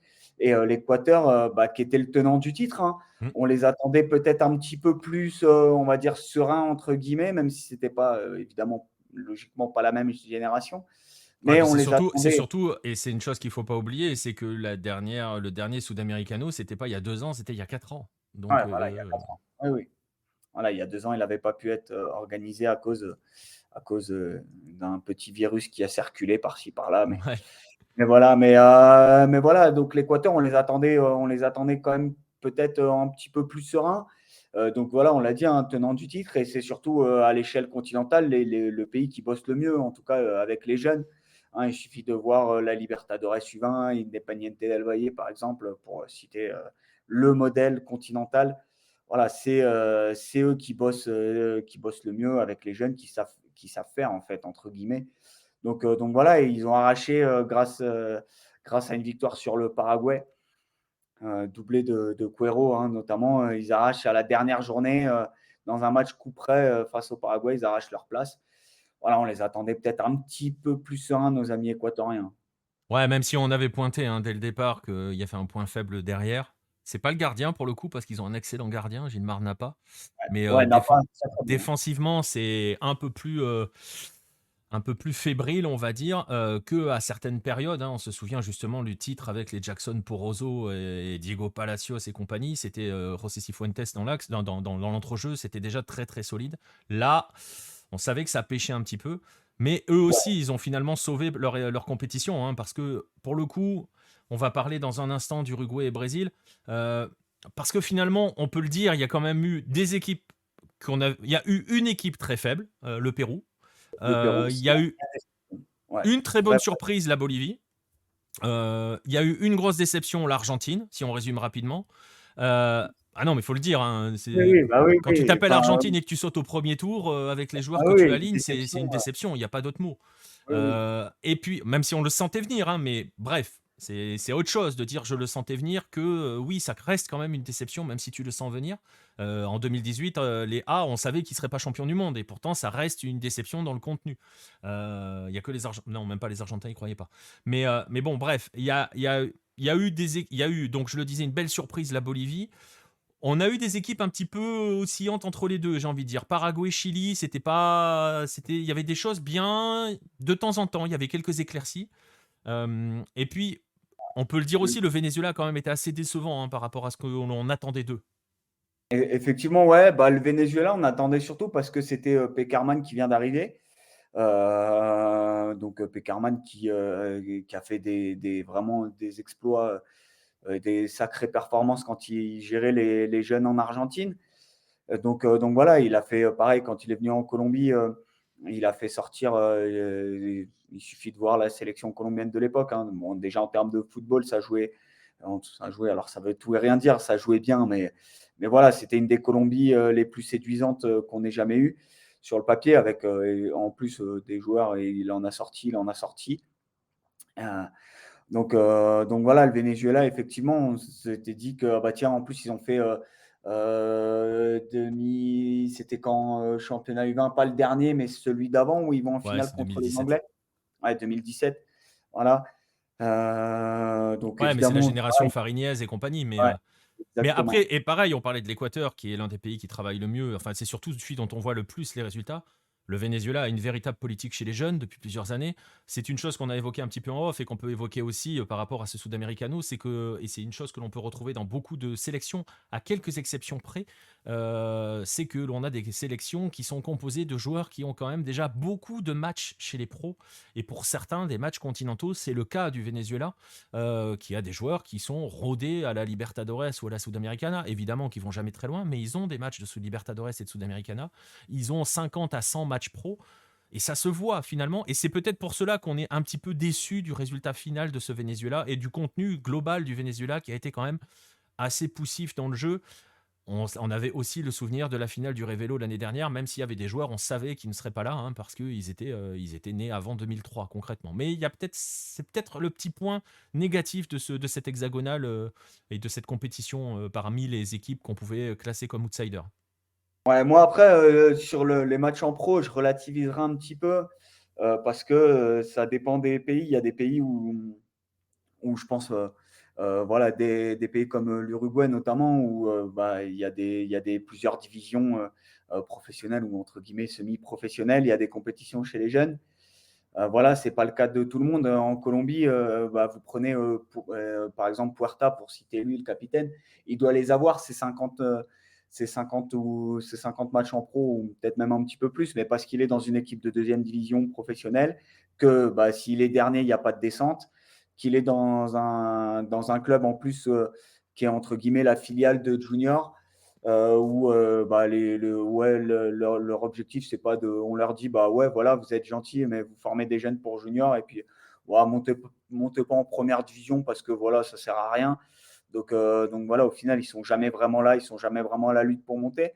Voilà, en Colombie, tu n'as que 2 divisions pro. Au Venezuela, tu dois avoir à peu près la même organisation, à peu de choses près, où tu n'as pas de championnat bah, t'as pas de l'équivalent de National 1, National 2, National 3 comme on connaît en France. Tu n'as pas de championnat vraiment rodé U19 ou U20, U21 comme on a. Ce que tu as en Équateur, hein, par exemple. Voilà.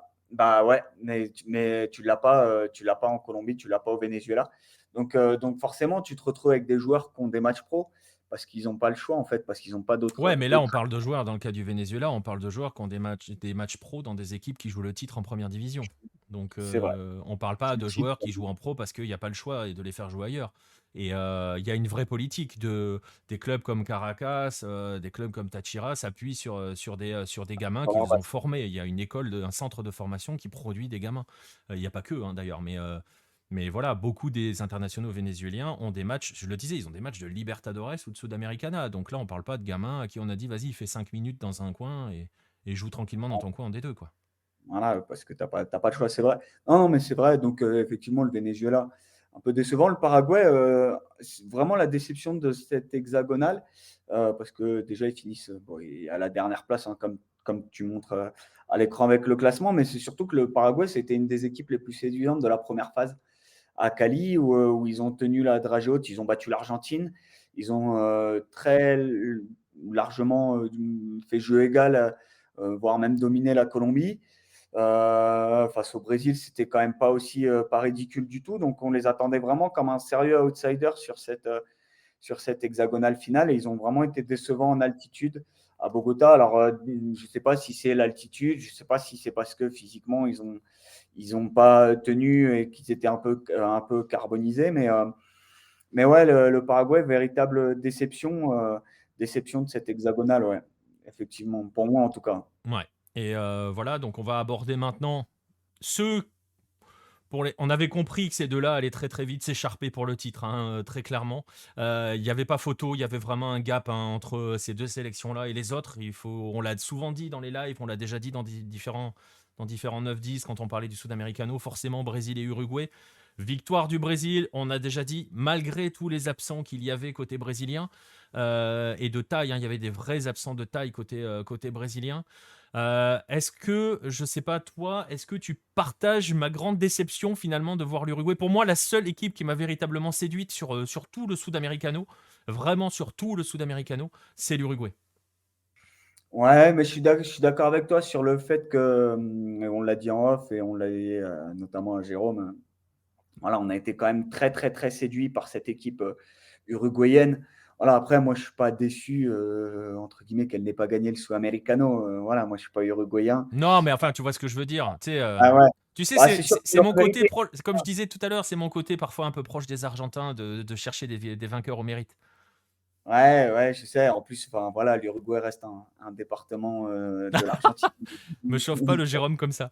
Voilà, la mise, là, Jérôme, là, tu sais, évidemment. Non, puis je sais, en général, c'est un truc tout con, mais je pense que les Sud-Américains préfèrent en général que ce soit une autre équipe que le Brésil qui gagne. C'est possible. Exactement. Parce Ouais, que le ouais. Brésil est le choix logique, entre guillemets. C'est-à-dire que je ne vais pas faire le David contre le Goliath, mais il y a un petit peu de ça quand même en Amérique du Sud avec le Brésil et dans une bien moindre mesure en Argentine.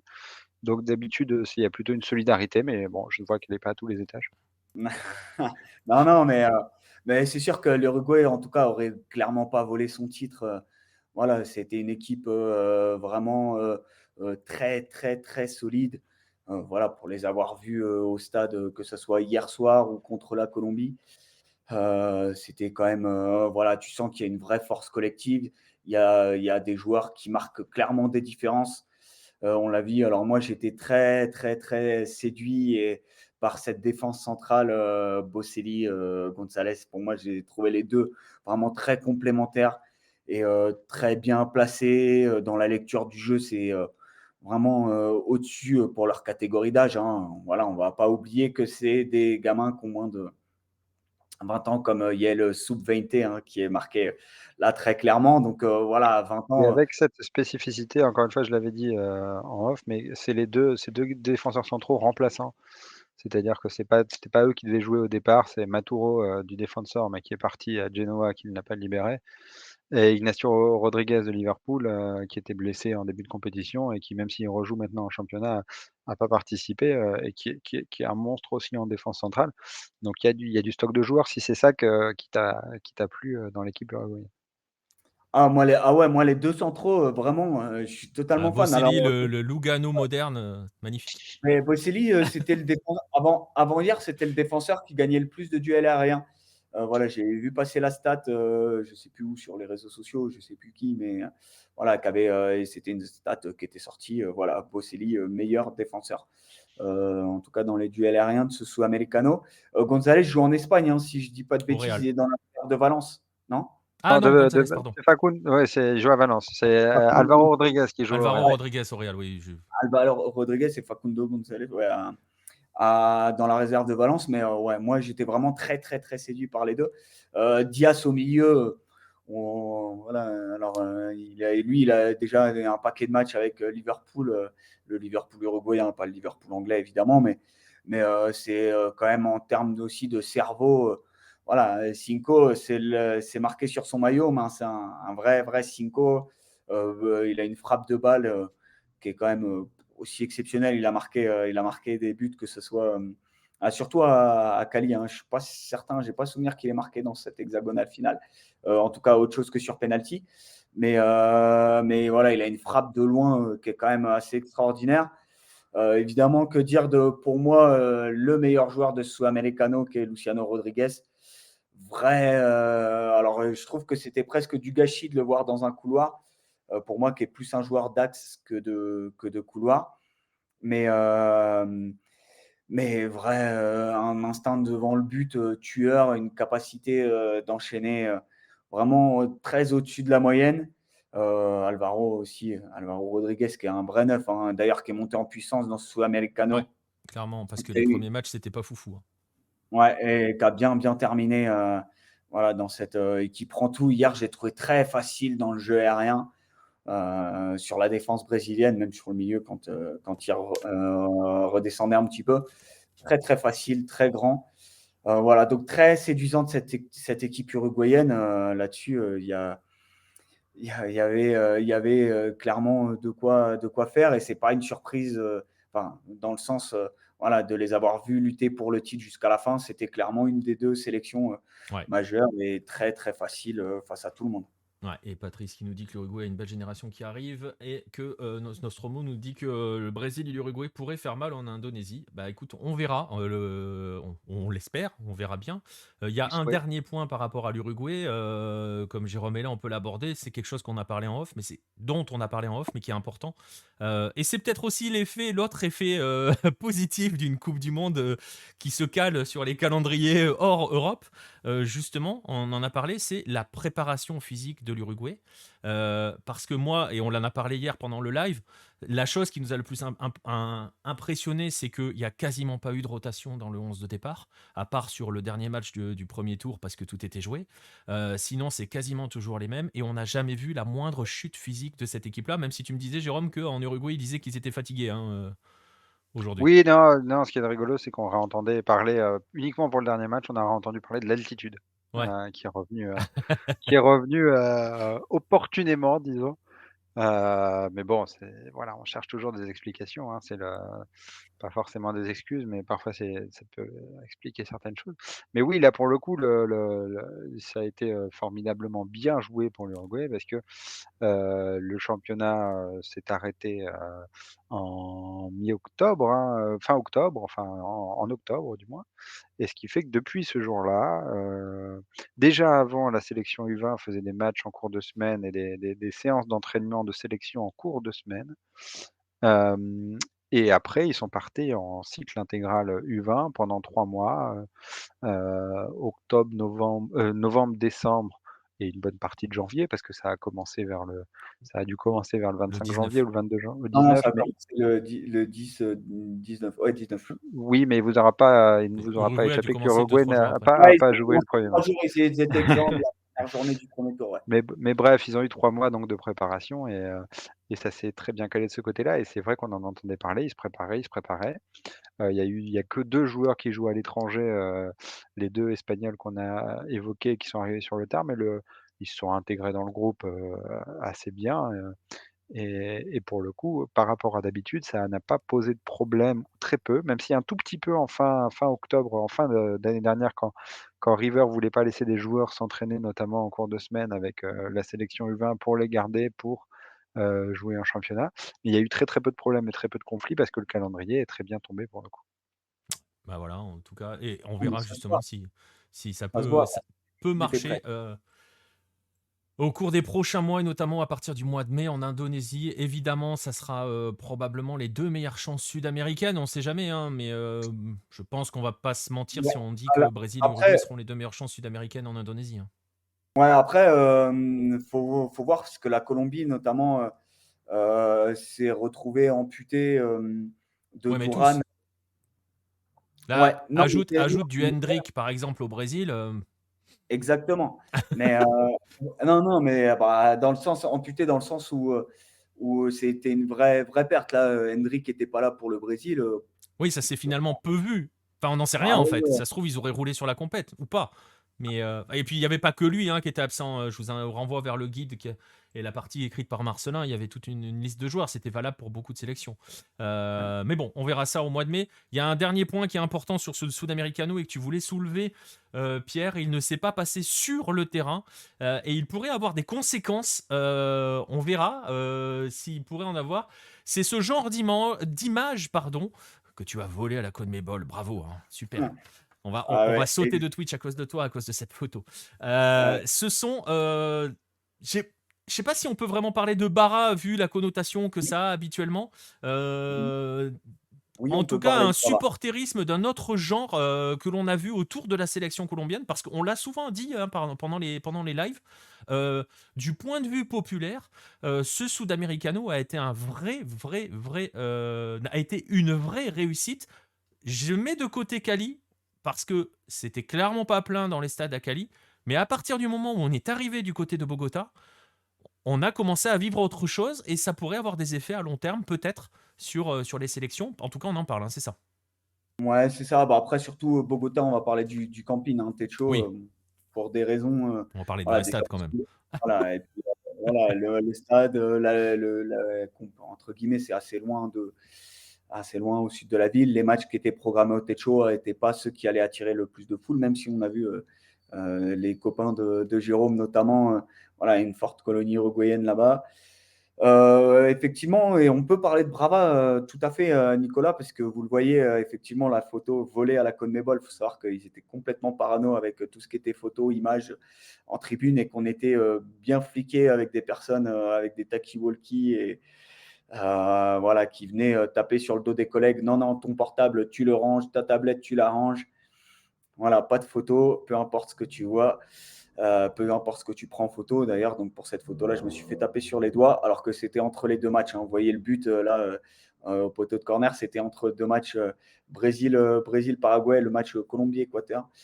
Donc voilà, effectivement, vous voyez le groupe de supporters là avec les banderoles que vous voyez, qui est une barra qui s'appelle la Fiebre Amarilla, hein, la fièvre jaune. Hein, qui est Très bon choix de nom voilà. dans cette période de virus, très bien. Exact. Alors, ils ont été créés en 2016. Voilà. Et à l'origine, ça a été créé justement par deux personnes, Juan Felipe Garay et Cristiano Rosco, un supporter de Millonarios, un supporter de Santa Fe, qui justement ont eu des problèmes. Voilà, ils ont. Alors, l'histoire dit qu'ils ont. Je pense qu'ils n'ont aucune raison de mentir là-dessus, mais qu'ils ils sont passés à 2 doigts d'y rester justement dans des affrontements de barras entre clubs, et qui ont décidé de s'unir justement pour créer un groupe de supporters, et un vrai groupe de supporters, donc une vraie bara, dans le sens soutien populaire, ferveur pour la sélection. Après, c'est une bara qui est vraiment pas comme les autres, hein. Vous voyez la banderole en bas, Vivamos el fútbol en paz, hein, nous vivons le football en paix, pour traduire. Voilà, donc c'est vraiment eux, leur objectif, c'est de rassembler au-dessus des clubs, justement de dégager tout ce qui est clubisme, et de dire, bah voilà, nous on est le groupe de supporters de la sélection, peu importe qui tu supportes en fait. Nous, l'idée c'est que tu viennes, que tu chantes autour de la sélection. Donc, il y a eu cette volonté de créer des chants, hein. On les a entendus au stade. Alors, je ne sais pas si vous étiez en live, vous les avez peut-être entendus, peut-être devinés. C'était compliqué, comme il y avait beaucoup d'ambiance, on n'entendait pas beaucoup. Donc, j'ai essayé de couper le micro. Mais voilà, eux, c'était leur leitmotiv. Ouais, nous, on est là, on vient, on soutient la sélection, on fait des chants pour la sélection sans reprendre ce qui se fait à l'étranger. On crée notre propre chant. Et d'ailleurs, ils n'ont pas que des actions footballistiques, hein. Ils ont aussi des actions sociales, justement autour de la paix, et d'arrêter avec ces affrontements-là. Mais voilà, ils ont rempli et ils ont entraîné surtout le stade avec eux. Et effectivement, il y avait le stade de camping qui était rempli à aller entre 85 et 95% pour les matchs de la sélection, mais pas que, hein. D'ailleurs, alors la Barra est partie hier pour le match entre Brésil et Uruguay, mais voilà, ils étaient là. Et ce soutien, il n'est pas anecdotique par les temps qui courent, ça c'est clair. Ouais, et ça pourrait justement, c'est ce que tu me disais, ça pourrait, pourquoi pas, donner des idées, parce qu'on rappelle que la sélection A, on va parler des A, pour terminer sur cette partie-là, et pour peut-être justement sur ce qu'on peut appeler l'héritage du Sudamericano. Les A jouent à Barranquilla, et ça pourrait donner des idées, voir ce qu'il s'est passé à Bogota, quand on compare avec ce qui se passe de manière régulière au Metropolitano. Ouais, c'est ça, Barranquilla, hein, on va rester Ah oui, dans le nord. pardon, ah là là, ça y est. Voilà. Alors, ça ne vous a pas échappé, la Colombie a perdu beaucoup de points à la maison, et c'est ce qui lui a coûté sa qualification au dernier mondial. Voilà, ils ont perdu contre l'Uruguay, mais ça, entre guillemets, ça peut arriver, mais ils n'ont pas battu, pardon, ni l'Équateur, ni le Paraguay, ni le Pérou, qui sont quand même 3 nations qu'elle doit battre normalement, ou en tout cas qu'elle doit battre pour espérer se qualifier. Donc voilà, le fait qu'il y ait eu ces contre-performances très massives à Barranquilla, qu'il y ait des joueurs qui se soient plaints en disant, mais nous, la chaleur, elle nous tue aussi, parce que nous, on est habitué à évoluer en Europe. Donc voilà, on arrive, on est complètement cramé. Ça pose des questions. Il y a eu aussi, et c'est pour ça que j'ai parlé des champs, à Barranquilla, il y a des journalistes qui ont beaucoup pointé du doigt, et on a beaucoup pointé du doigt au pays le manque de soutien, avec le traditionnel, on ne va même pas appeler ça un chant, mais le si c'est puede, si c'est puede. Voilà, et c'est surtout ça contre lequel la Barra veut lutter, hein, contre ce chant. Donc c'est pour ça qu'il y a eu vraiment un engouement populaire, avec vraiment une ambiance très particulière. Et ce qu'on peut expliquer aussi, parce que la Colombie vient jamais jouer à Bogota, hein. Voilà, de manière, même au pays de manière générale, hein, tous les amicaux sont faits aux USA. On pourra en faire un podcast. Mhm. Ça mériterait soit un podcast, soit une parenthèse totale dans le 9-10. Mais voilà, le fait qu'il y ait eu ce soutien populaire, ça pose la question. Eux, la Barra, leur souhait justement, c'est d'être dire, voilà, nous on est là, on se déplace partout. On n'est pas là en train de dire que Bogota doit être le siège de la sélection. Mais d'ailleurs, ils ont des groupes un petit peu partout. On ne le voit pas sur la banderole, mais si on le voit, on le devine juste en haut. Là, il y a Cucuta.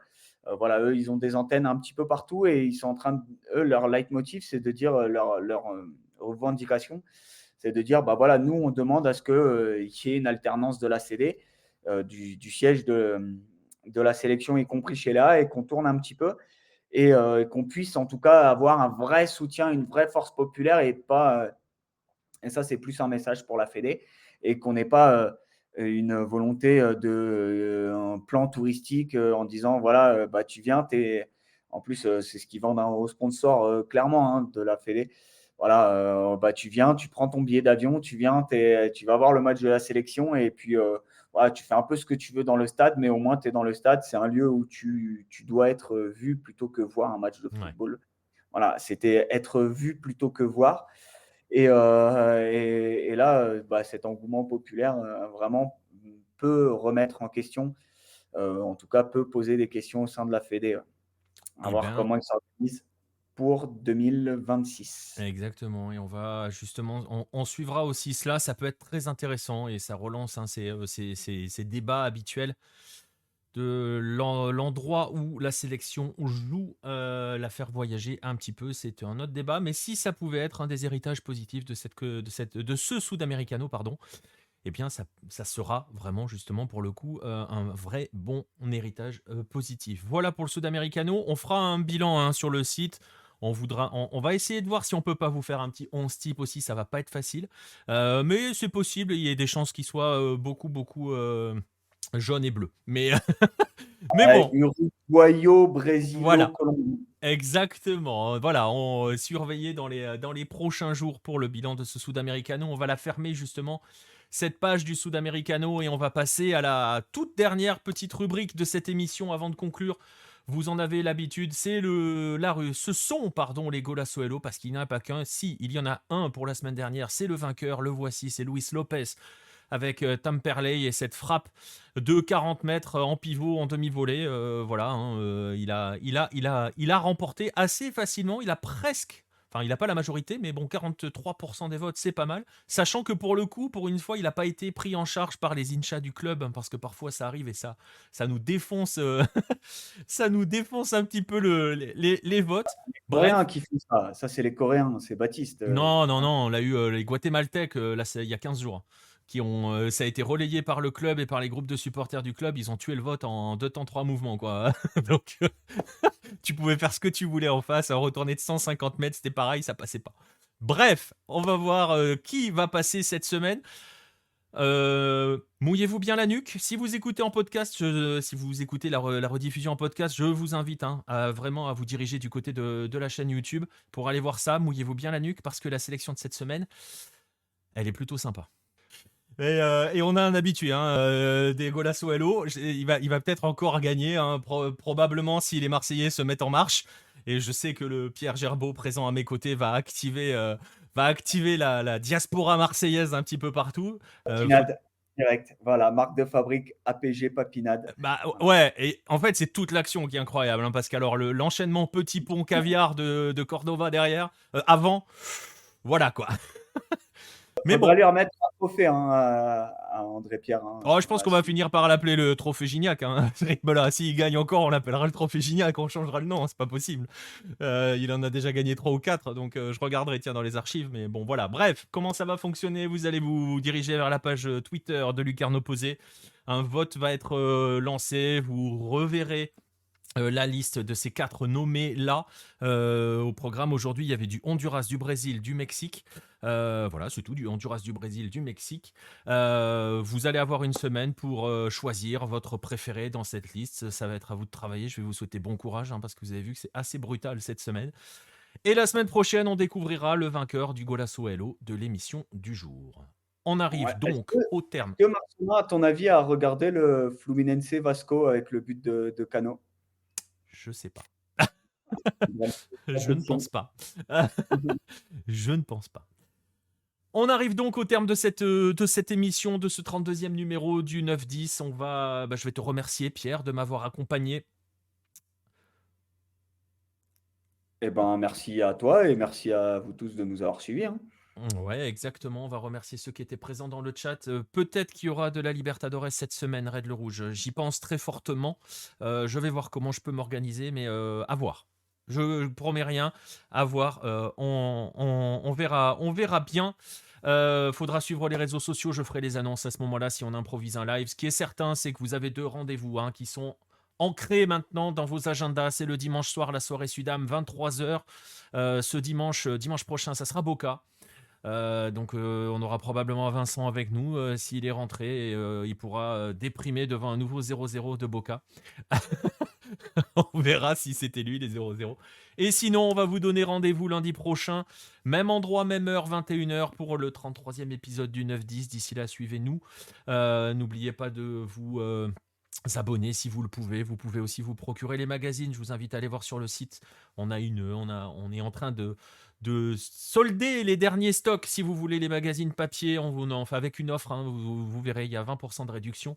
Donc vous pouvez vous faire plaisir si vous n'avez pas de magazine, si vous voulez compléter votre collection, c'est le moment, et ça va être le moment, et presque bientôt plus le moment, puisqu'après il n'y aura plus de version papier.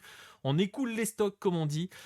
Bref, je vous donne rendez-vous sur le site pour cela. Merci à vous tous de nous avoir suivis ce lundi. Rendez-vous dimanche soir pour la soirée Sudam, lundi prochain pour le prochain 9-10. D'ici là, n'oubliez pas de regarder plein de foot, parce que c'est ce qu'on aime après tout. Abraço a todos.